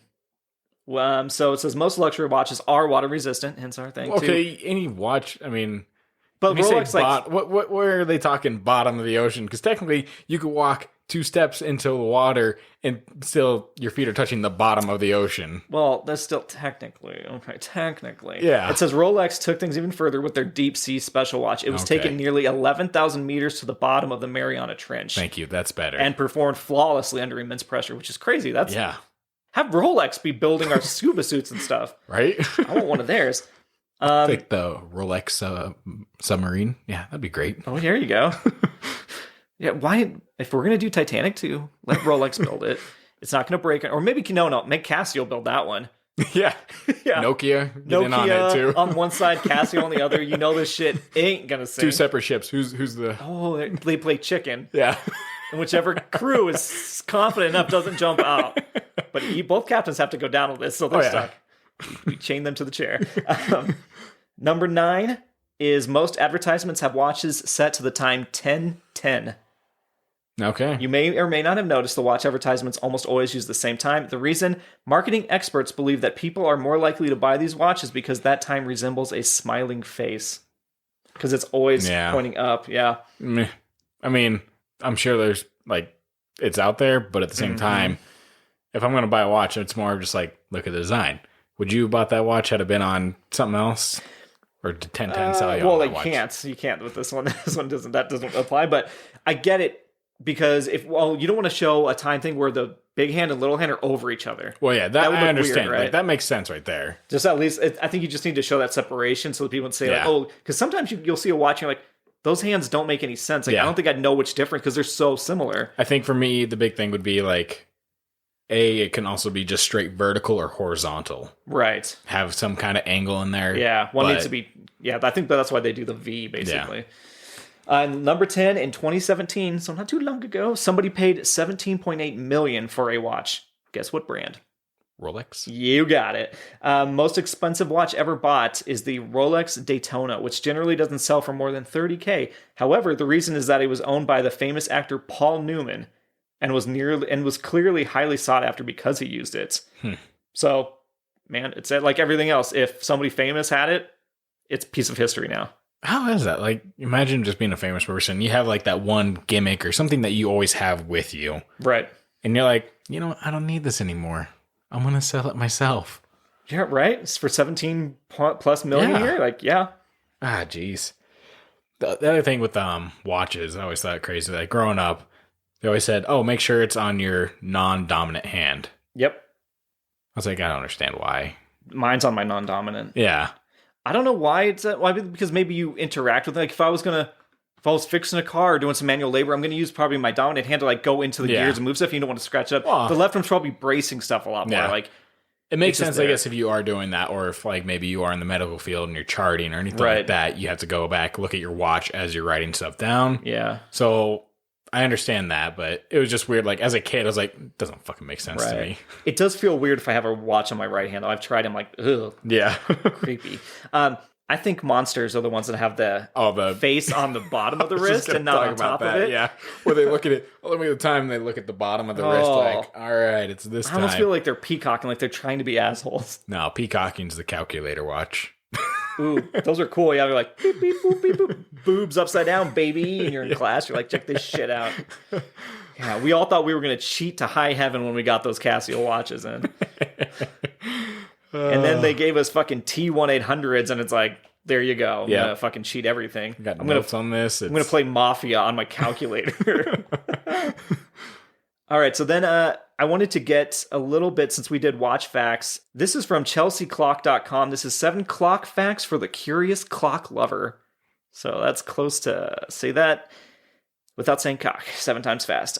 Number 1, the oldest working clock in the world is the Salisbury Cathedral clock in Salisbury, England. Salisbury is probably what the real word is that I'm trying to say. Mother, it's not core, it's corpse. Okay? No. This mechanical clock dates all the way back to 1386. It was replaced in 1884, and the original model wasn't rediscovered until 1929. But yeah, so they've restored it a few times. But yeah, I mean, 1386. That's insane. Whew. That's awesome, but yeah, shit. The first American alarm clock was invented in Concord, New Hampshire, in 1787 by Levi Hutchins. It was never. Hey, because he brought time to the Americans. Yeah. He brought alarm clocks. Right, that's true. I did have a whole article on alarm clocks. That'll be a whole separate thing if we want to, because our movie does start with a lot of alarm clocks. This one, it was never patented and rang only at one time, 4 a.m. to wake him up for work. So he's practical. Yeah. This one's a little close to us. The National Institute of Standards and Technology in Colorado created an atomic clock so accurate they claim it will neither gain nor lose a second in 20 million years. All right, looks like we're taking a field trip. Woo! We're going to live cast. Like, we're going to sit up here and live cast. They're like, you really? Okay. We need all the publicity we can get, even if it's none. In the background, I'll hear... God. Driving people crazy. You just drove Heimdall a little crazy with that one. Okay, so the number 4, the term o'clock is a contraction of the term of the clock. Okay. It comes from 15th century references to medieval mechanical clocks. At the time, sundials were also common timekeepers. Therefore, to make clear one was referencing a clock's time, they would say something like, it's 6 of the clock, which over time was shortened to 6 o'clock. I'm glad it's been shortened. Yeah. 6 of the clock. I mean, it's not that much shorter, but no. It just sounds cool. 6 o'clock. Yep. 5, due to changes in local gravity, a pendulum clock that is accurate at sea level will lose nearly 16 seconds per day if moved to an altitude of 4,000 feet or more. Okay. So again, gravity. Yeah. Time. Guys, it's fucking fact, all right? It's insane. So go to space, but live on a space mountain, and you're going to be king for 500 years. Is that why people want to come to Colorado? No. Yeah, I don't know if we live longer. We just end up killing ourselves with dangerous, different stunts. Then again, the gravity shouldn't change due to elevation. Well, gravity would be lessened the higher you get because there's less pushing down on you. Yeah. So yes, that's the whole point we just talked about. Don't move to Colorado. Oh, okay. Wow, he's one of those. Come one, come all. As long as you're hot and single and ready to mingle. Find me on all the dating apps. Okay. Number 6, in the United States, standardized time zones, not daylight savings time, as Nate was confused earlier, as we know them, were first... were first established by the railroad industry in 1883. Before that, every town kept its own time based on the sunrise and a central clock, which made scheduling trains nearly impossible. So is that why? Maybe. Trains. But wow, what a big train thing we need today to be doing. Fucking guys, I tell you. Farmers and trains. Train Trainoperators.com. Choo-choo. Join the train. It's also a swingers app. Number 7. Pennies are used to adjust the time in London's Big Ben clock tower. Adding or removing a penny to the pendulum changes its center of mass and can alter the clock speed by 0.4 seconds per day.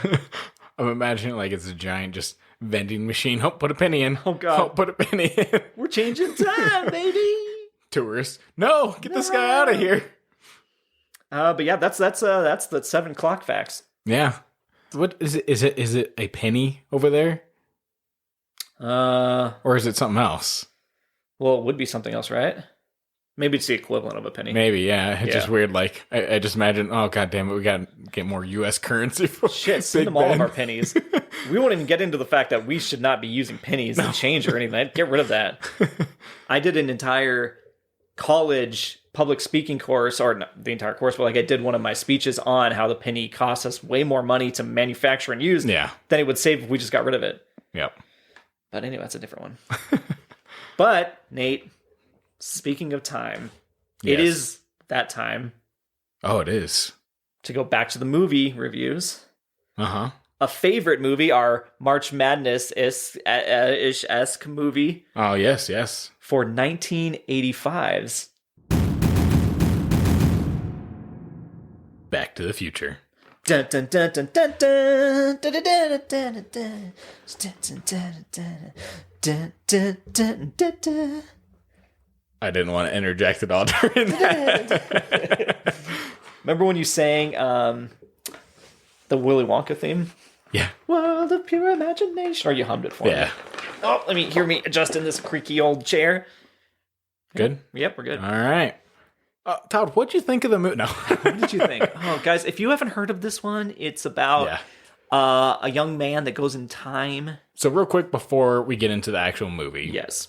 Watching it, and this is one of those where I hate a little, like, there's a little bit of disrespect for, like, movies like this for me after doing some of the episodes we've done. Oh. Because the plethora of information, interviews, behind the scenes, so much shit that is extras for these movies. Like, it's nice to have, but at the same time, the underrated movies, like, there's nothing like that for those. Right. You don't get those interviews or people asking about it.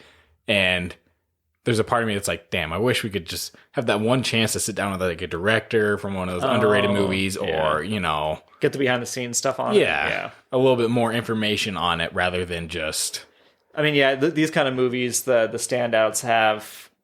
as you said, like a ton of information and like following. And so money's being put to do interviews with the cast 20 years later and blah, blah, blah, and catch up and get all the behind the scenes stuff. I'm glad that it happens, but it's just one of those where most movies are going to be made and then sit on a shelf and no one's going to go back and have a crew go look into them.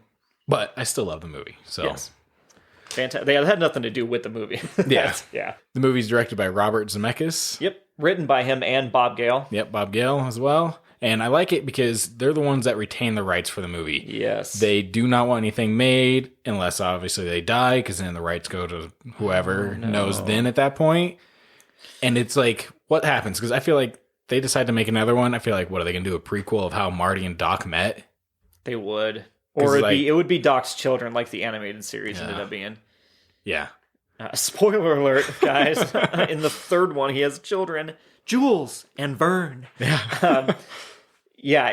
That's always been a nice little thing where it's like you never hear about Back to the Future being remade because Robert Zemeckis is like, fuck no. Yeah. You're not touching that. Yeah, it's nice to hear that. Yeah. So, who do we have in the cast since we got the director and writer? We have Michael J. Fox, of course. Mm-hmm. Marty McFly, Christopher Lloyd, Dr. Emmett Brown, Leah Thompson as the mother, Lorraine. Yep. You've got Crispin Glover as George McFly, and Thomas F. Wilson as Biff Tannen. The most famous bully of them all. Yes, he is. The cast is perfect. Oh, yeah. It's weird because, like, originally it wasn't Michael J. Fox. I've got a whole article on that. Yeah, because originally it was Eric Stoltz. Yeah. And they had to reshoot scenes. Oh, they shot a lot of scenes with Eric Stoltz. Yeah. Like, did you look at the stills and stuff? Oh, yeah. They had to, like, reshoot, and Michael J. Fox, like, the whole diner scene. Yep. They had to go through that, and I'm sure there's a lot of footage that they don't have of... I think it's in a vault somewhere, right? Yeah. Yeah, because they God, I read the whole article about Eric Stoltz being in it. And honestly, I would love to see the Eric Stoltz version. Yeah. I would love to see, because they said he was a great actor. He was very method, and so he was really hard to work with, and people did not like working with him because of that.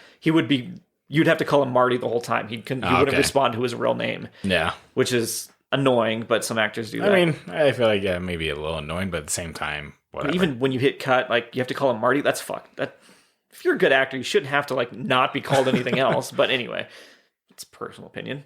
Do whatever you got to do. I know, I think, Daniel Day-Lewis is probably pretty method, or he was. Yeah. But yeah, I would love to see that, because they said he was too serious. And that's one of the reasons that Bob Gale and Zemeckis said, like, he didn't have the comedic charm. He didn't have the comedy. And watching the movie over and over again, like, I've never really thought of Marty as a comedic relief at all. No. He doesn't really do anything. He doesn't tell any jokes. He just reacts to scenes. Yep. I don't ever see him. I don't know. It's weird, because they're like, he didn't have the comedy. Maybe in the second one when he was like his kid Marty, but yeah, but way different. That was way out. They weren't even planning on making a sequel. No.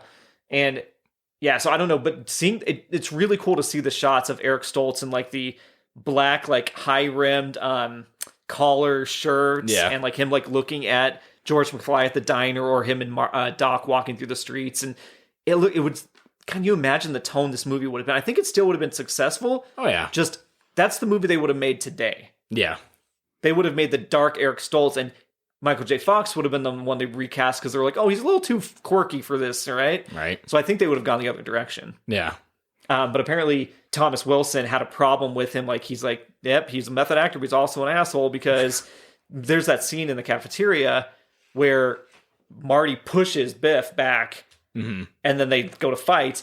Apparently, Crispin Glover was watching, but Eric Stoltz would keep hitting him so method. He just kept hitting him. He's like, "Hey, calm down, like not so much." And he's like, he wouldn't play pretend. So Stoltz kept hitting him in the chest and like the collarbone, and so Thomas Wilson had like bruises around his collarbone for the amount of how hard he was hitting this guy that's obviously bigger than him too. Yeah, and he just wouldn't like back down. It's like, dude, no one was like upset that he was gone. Yeah, even like his friend Leah Thompson, who plays Lorraine, was like, oh, you know what? It was sad because he's my friend, but I think it was probably better because he didn't get along with everybody. But Michael J. Fox also, I'm not sure if she said they didn't get along with anybody, but just that Michael J. Fox maybe was better suited for what they needed for that particular movie. Yeah, there was another character in there that was also supposed to be something else, but wasn't, which was Einstein.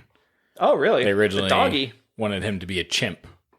Oh, I could see why they would do that. Then instead they decided on a dog. It's great. I think the dog's a way smarter choice. Oh, yeah, it is. There was like something like statistics were like, oh, dogs are better for movies right now, so we want it to be dogs. Oh. When they were writing the script. You just needed the dog to sit there and like, why would you need a monkey? I don't know. They would have gotten some crazy idea like, well, the monkey needs to like open the door and play with the gadgets or something. You don't want that shit going on. And then there was also the whole movie change name as well. Oh, right. They didn't even want future in the name at all for Back to the Future. Why? I don't know why they didn't want it. Nate? But why? I wasn't there to ask the question. But originally, the title was supposed to be Spaceman from Pluto. Okay, what is that? Was that one of the book things? I think, the book or whatever, the comic. Oh, like a little meta. Yeah. Meta for 85, that would have been. Jeez. There's a lot of different controversies surrounding it at first, but I mean, otherwise, it's pretty much a lightning in a bottle scenario where they got this great idea. Bob Gale said, and he's the one that came up with the whole idea, and he said he was looking at a yearbook, and he saw his dad. Yep. That was class president. He said, "What? My dad was like this cool guy. He's like, if I went back in time, would I even be friends with my dad?" And he explored that idea. If you could go back and see your dad, and boom, now we've got Back to the Future, which is crazy.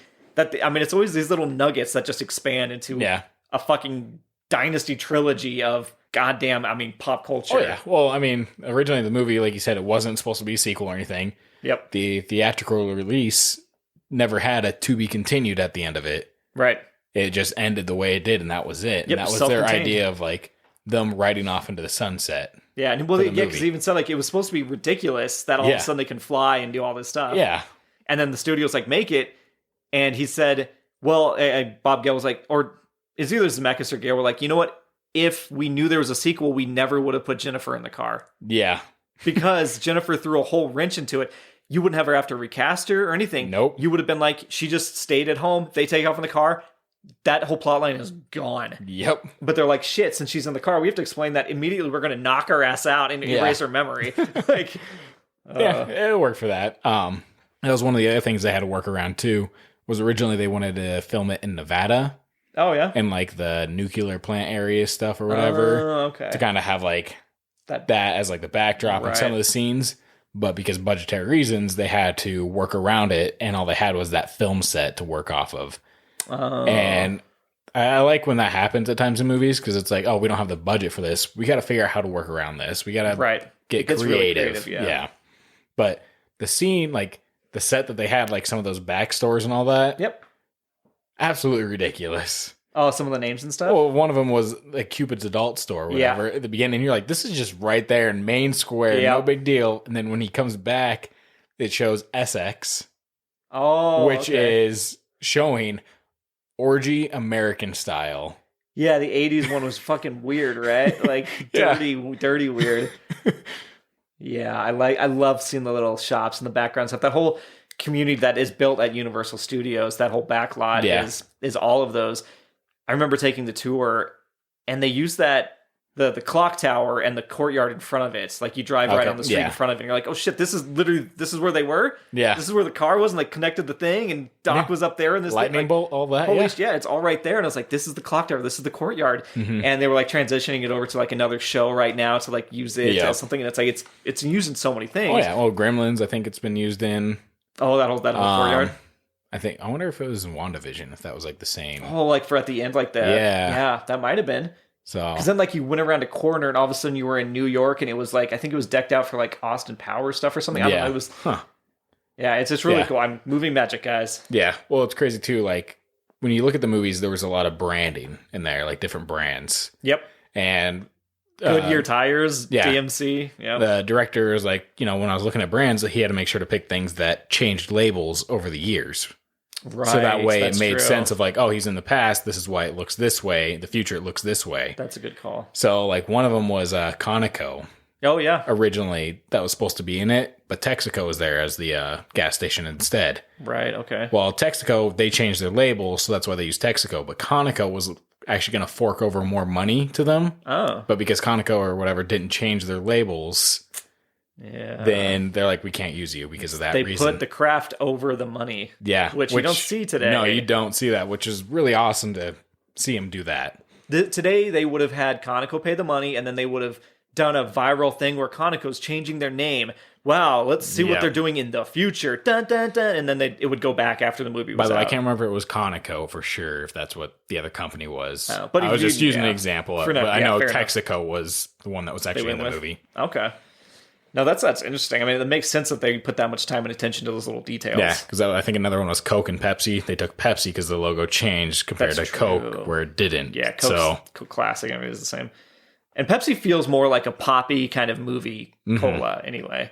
I think that just kind of worked out in their favor. And that's a lot of that's number 2. Yeah. Yeah. I just, some of that stuff that goes around it, go to vulture.com if you want to read the article, how the Back to the Future cast and crew knew Eric Stoltz would be fired before even he did everything that they go about. Kathleen Kennedy was part of the information. Like, she's been in this industry for so long. Yep. I trust her more and more when I'm like, oh shit, she was one of the decision makers on approving that we're going to replace Stoltz with Michael J. Fox. And yeah. Because the issues with Michael J. Fox originally was Family Ties was going on at the time. Yeah. And so he was dealing with a TV show, and a lot of the movie for Back to the Future, they had to film at night. Right. Because Michael J. Fox would film during the day for Family Ties, and then at night come and film Back to the Future. So he had very little sleep between the shoot schedule that he had, which I'm like, that's insane. I guess I don't realize how much of it is recorded at night. Yeah. Recorded, but filmed. Wow. Yeah. Yeah, that's really cool. Speaking of like cool things throughout the movie, did you notice anything new on this rewatch? I mean, it was nice. I just always enjoy the opening scene for this movie. The Rube Goldberg device and everything, yeah. Yeah, but I enjoyed, like, there was the clock where one was there was the guy hanging from one of the hands. Hands? Really? Yeah. I didn't even see that. Okay. So it was kind of cool seeing that. But I think some of the stuff I looked at, I was like, this is weird as fuck. More like the judging of the Battle of the Bands or whatever. Oh, yeah. There was like the one kid and the rest were all older judges. I'm like, so that's the kiss-ass kid. But he doesn't come back for anything. It's just student president, yeah. Right? Okay. It is a masterclass in storytelling. That opening scene, before you even get really words, you're introduced to so much about what's going to happen. You've got you have the Rube Goldberg device, so it's the burnt toast and messy dog food. And you're like, well, this is an amateur that knows how to build things, but they're still figuring. It's still kind of sloppy work. They're kind of figuring stuff out. You see the newscaster goes over across and plutonium was stolen, and then you see the plutonium under the bed. And you're like, oh shit! So we already know this is connected to that. Yep. Marty skateboards, and you don't even get to see his face. You're like, this is a cool kid who like knows how to skateboard. Every scene matters in this. Like, oh yeah, it all works out because him skateboarding obviously goes on later to be a skateboarder in the movie. Yep. The mess of everything is like the DeLorean when it's revealed and all that. It's not crisp or clean looking. It looks like it was made in a garage. Right. And the reveal of DeLorean's awesome just because, of course, like the back opening and just coming out of the smoke. It's got the big like air ducts on the back type thing. Yeah. And the air ducts was actually something they looked into because like nuclear fusion, those big towers and all that, that's to kind of release the air. And so that's what they designed those off of. Yeah. So people that do their research, movies tend to do better when it's like thought about. Imagine that.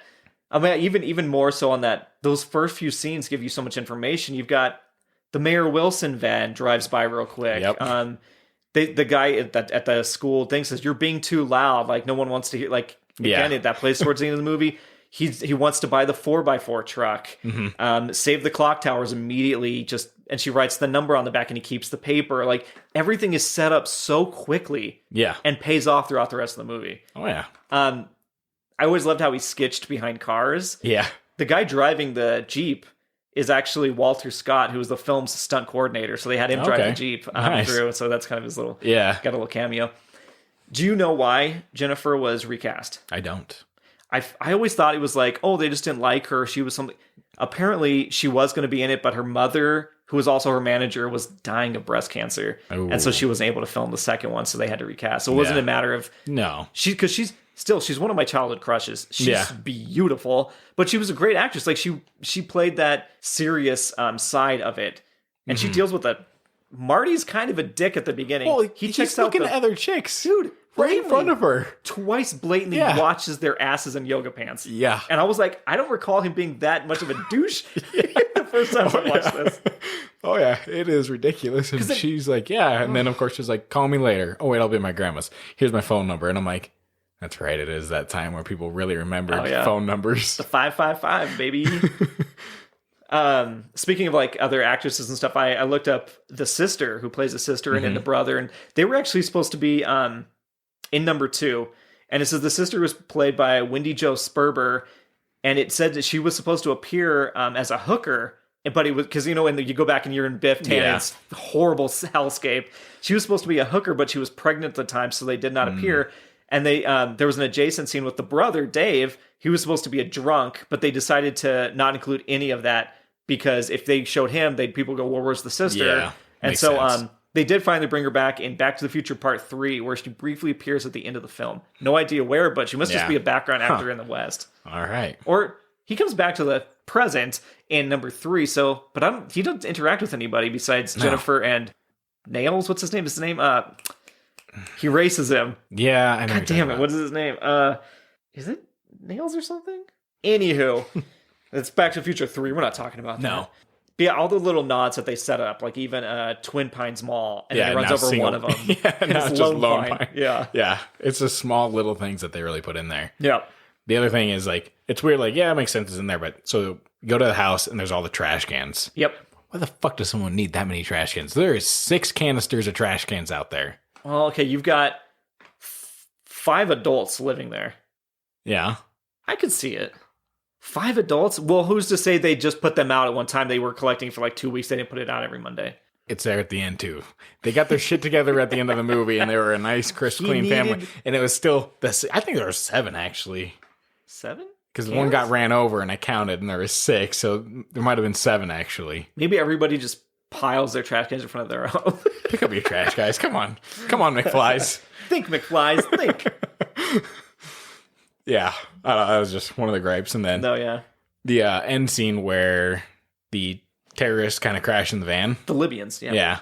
He doesn't, like, wait. It's instant. He goes run to Doc. And I'm like, that too. Oh, shit, man. That's just everything. Like, hopefully they're dead. Because if not, then right. They're alive and they're still hunting him. Like, the Libyans are a weird one. Yeah, because the van rolls over and he just runs to Doc. He's like, that dude could be walking towards you with the rocket launcher still. Yeah. But he says, they found me. I don't know how they found me. But they was like, they found you at like 1:30 at the mall? Who knows about this? You didn't tell the guys that you stole plutonium from where you're going to go. No one should know about this besides Marty. Yeah. How did they find you? No idea. Yeah. They showed up ready to dominate. No cops ever showed up. The cops are worthless in this movie. So are the teachers. Yes. The teachers, the students, and the cops are worthless in this series. The amount of times Lorraine is like assaulted in front of people and they're just like, and she's like, no. Like at the end, she's like, George, no. And he's like, come on, you dance with me. And everybody just keeps dancing next to it. It's like, no one stopped that little weasel redhead kid. Right. Yeah, that was... She's being harassed multiple times. It's insane. Yeah. I did write down some paradoxes as to why, again, if you think about a time travel movie and as fun as this one, like you're like, well, how does this work out? So let me see if you can answer some of these. Wouldn't even changing the name of the mall move tons of history? Like he might not even do the mall. One of it, he had an encounter with a space guy, his whole family. He'd be fucking Looney Tunes. Yeah. It's hard because like there is nothing to where he knocks down that tree, it becomes Lone Pine. I guess they kind of explain that a little bit. Right. So I don't know about that or the spacesuit. I'm not sure if like, I guess he writes the book, so there's a little bit off of that. Well, that's also a spinoff, right? He writes the book, but the farmer and his family would be like... the farmer and his family, that's what I mean. Like, the farmer and his family would be like, what? I'm not starting a mall. Did you see the fucking spaceship? Yeah. Like, maybe he sold to someone else, and then they just like, oh, there's one pine tree on here, we'll just call it Lone Pine. Just took up the mantle? Okay, yeah. That's fair. There's no way he'd be received the same, whether or not he did anything when he comes back into the present. Like, Marty himself would be a completely different evolution through that past than he's aware of, right? So he comes back and replaces himself in this timeline, and it's like, oh, we're rich and fancy now, and he's just like, my room's probably the same, I still kind of wear the same clothes, and they'd be like, what about all these experiences? Like, Jennifer's still his girlfriend, they still have a plan to go that week into the thing. His brother's not in prison. Everything's different. They're successful. They're all still living at home, which is weird, but they're all successful business people. Maybe it's a Sunday dinner, so that's why they're all there. Oh, okay. Maybe the reason the streets all cleaned up is because George decided to join an HOA. Oh, okay. Yes. Bad move. Go back in time. Yeah, don't get an HOA. And then third, let's say Marty's just gonna be fucked though from there on. I didn't ask you for a third. That feels like a real random third one in there. It is. Well, that was just one of my thoughts. Is like him going to the future or back to the future. Right. How weird it is. He has no idea what's going on. All of a sudden, he has a fucking nice truck. Yeah. That would have changed his whole trajectory. He has a nice truck. He's been driving places. He's not making a plan and trying to get the car. And his entire life is different. Yeah, because once you change it, he goes back to the future and he tries to skateboard and he can't skateboard because that was his means of transportation. But now he has a car. That's true. He forgets. Well, I mean, think about the biggest change is that Biff isn't a successful boss at his company. He's now washing cars and like friends with the family in that regard. And you're like, the entire thing totally would be different. Like they don't care about what he did in the past. No. Nor does Lorraine of like, this fucking asshole. He tried to rape me and you had to beat him up. Yeah.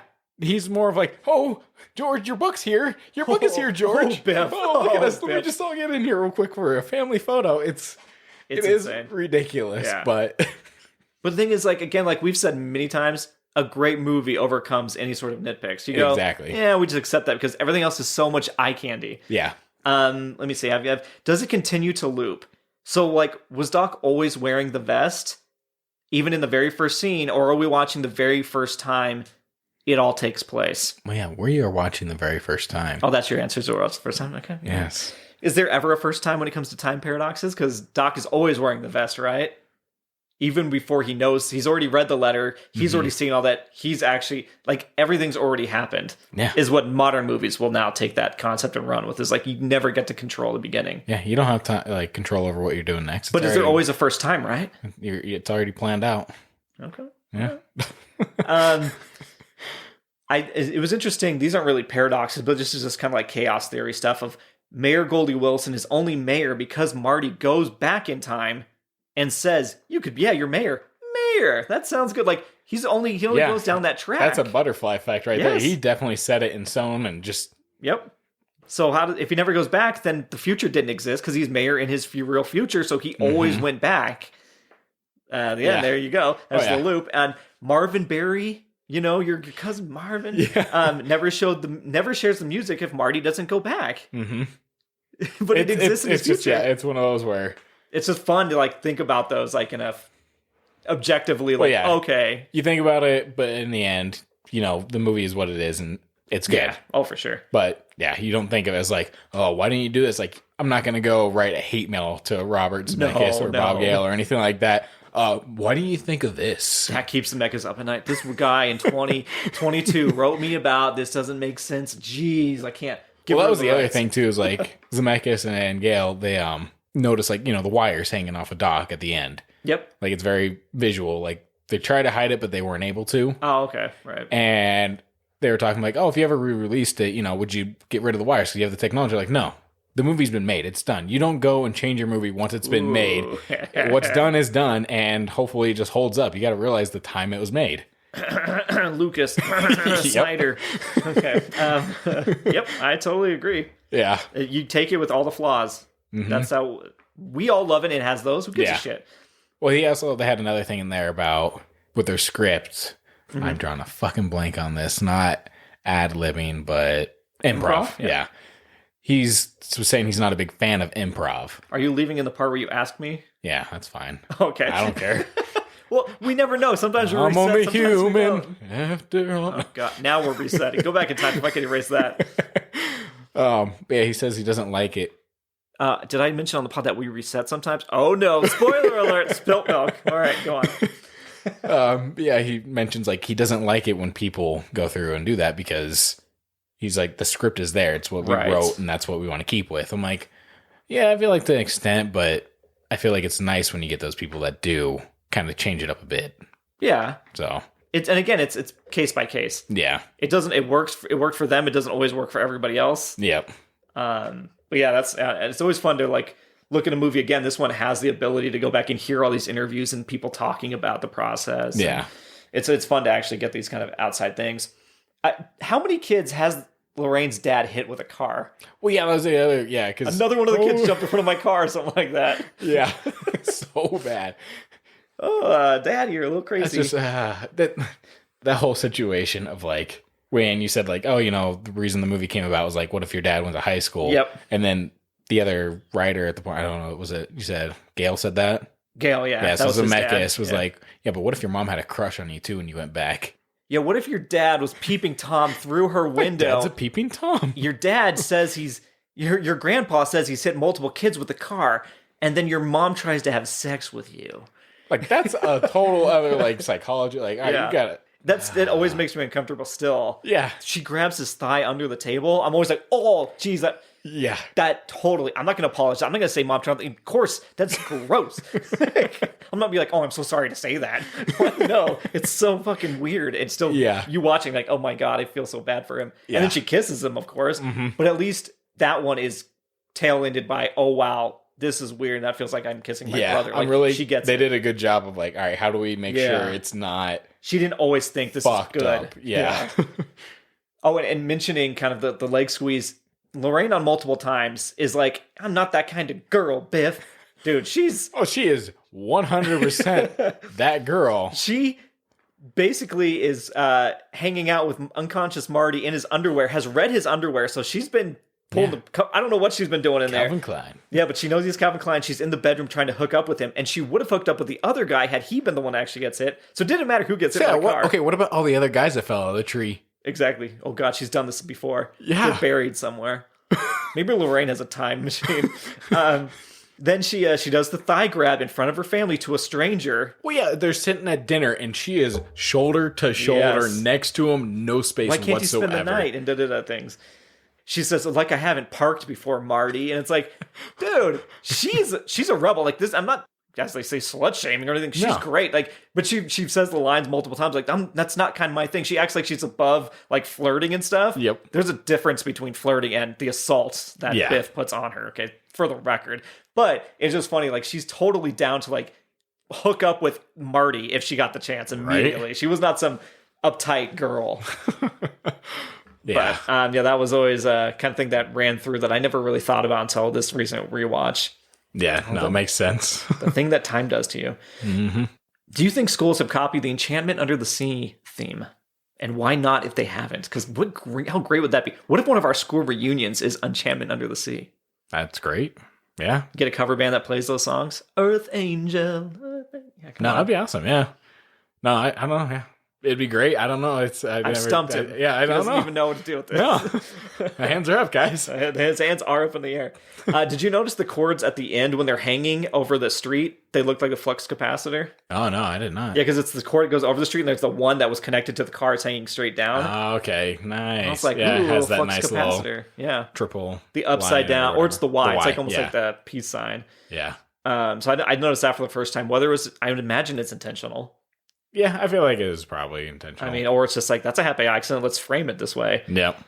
Or they don't even know to this day. Right. How do you feel about like Christopher Lloyd's expressions throughout this fucking movie? I laugh so much They're still amazing. out loud. Like, they're phenomenal. Everything. Like, his scream even and all that. Like, his scream is so fucking great at the end.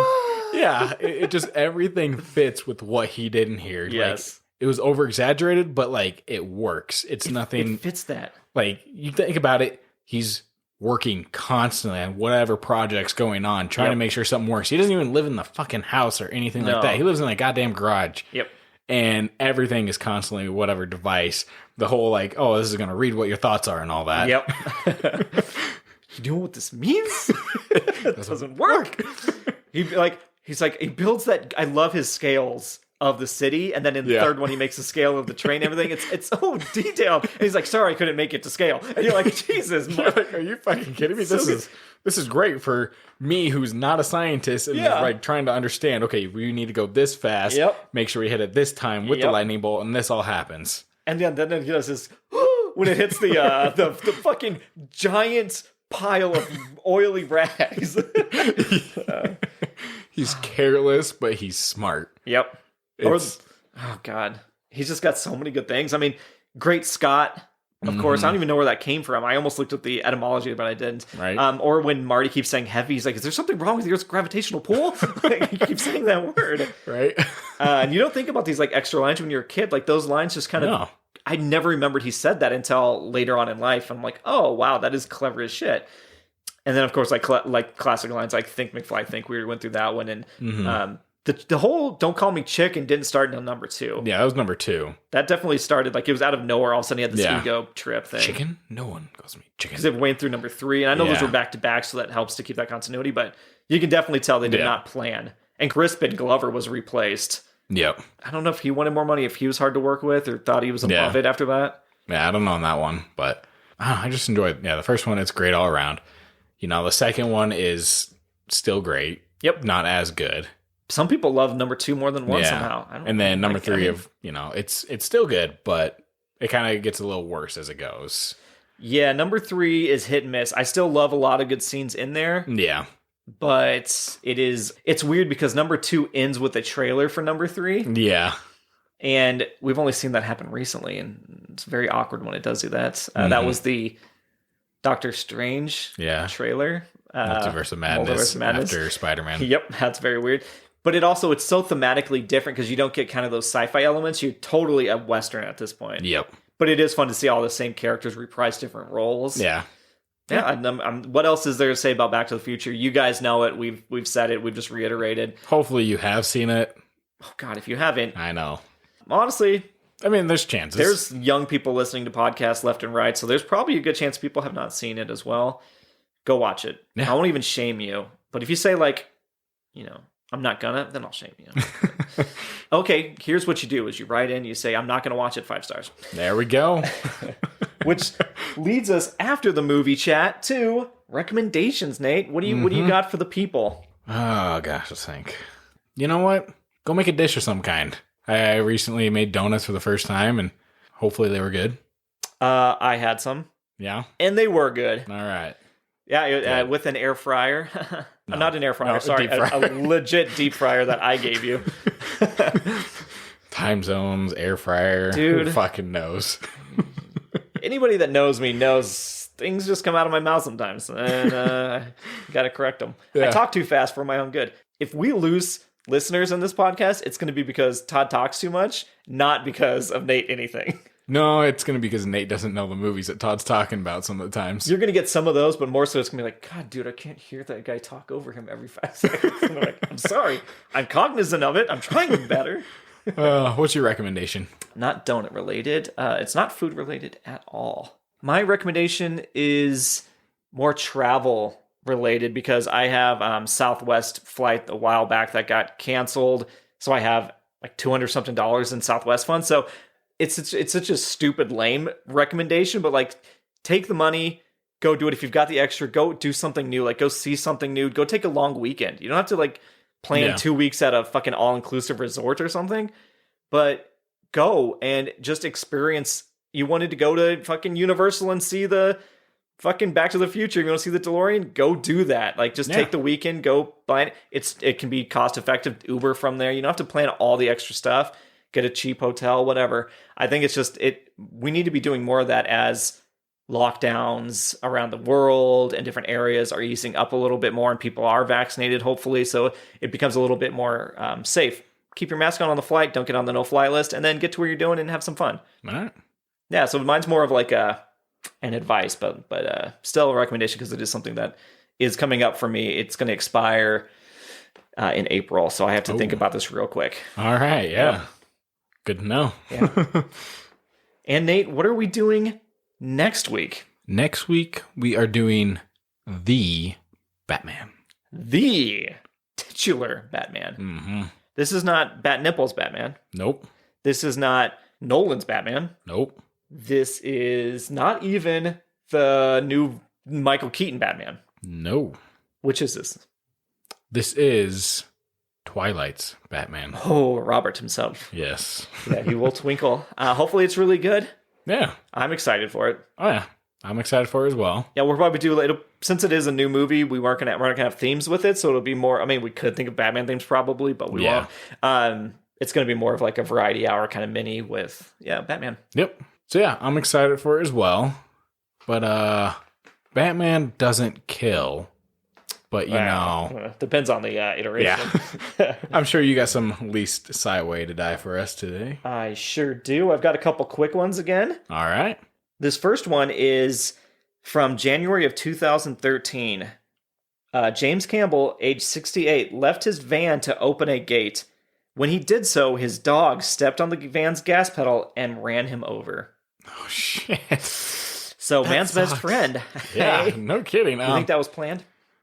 Probably. At first, when you're going, like, reading that, it sounded like a Humpty Dumpty rhyme that you're going for.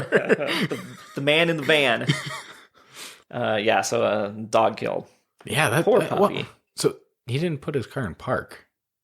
That's true. Some people it rolls away like that's on him. Yeah, that's on him. Maybe just dropped it into neutral, and maybe the dog hit it by accident, or it's completely made up. But I don't think it is. Yeah, that's pretty recent. I'm sure that's happened. Yeah. Okay, then we jump a little more back in time. In time to 1903. So this unnamed person was beaten to death with a Bible.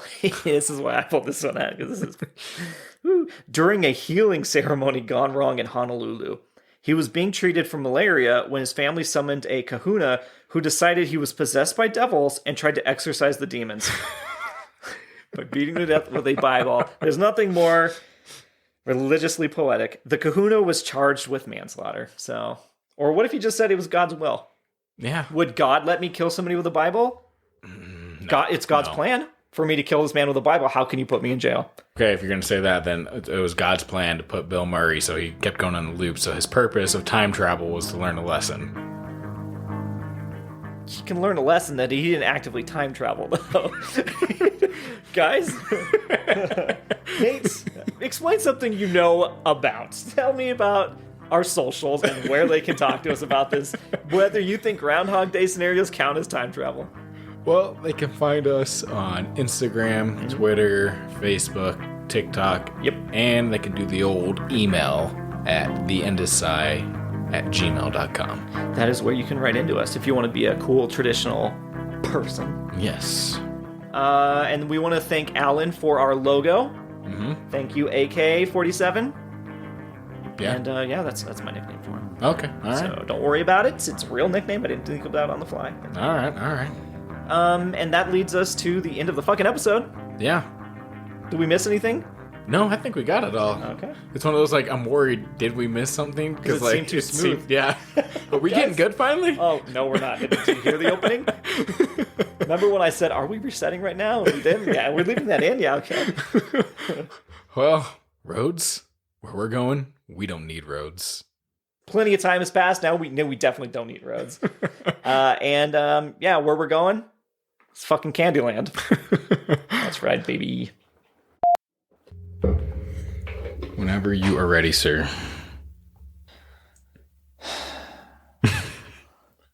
Yeah, When it's a did good you do sigh. it? It's a good sigh right there. That was a natural sigh, honestly. Actually, it was pretty recent. Okay. I mean, it's only going for 20 seconds, so. That's pretty... 20 seconds. It's a long time, if you ask me. Heimdall is not amused by the joke.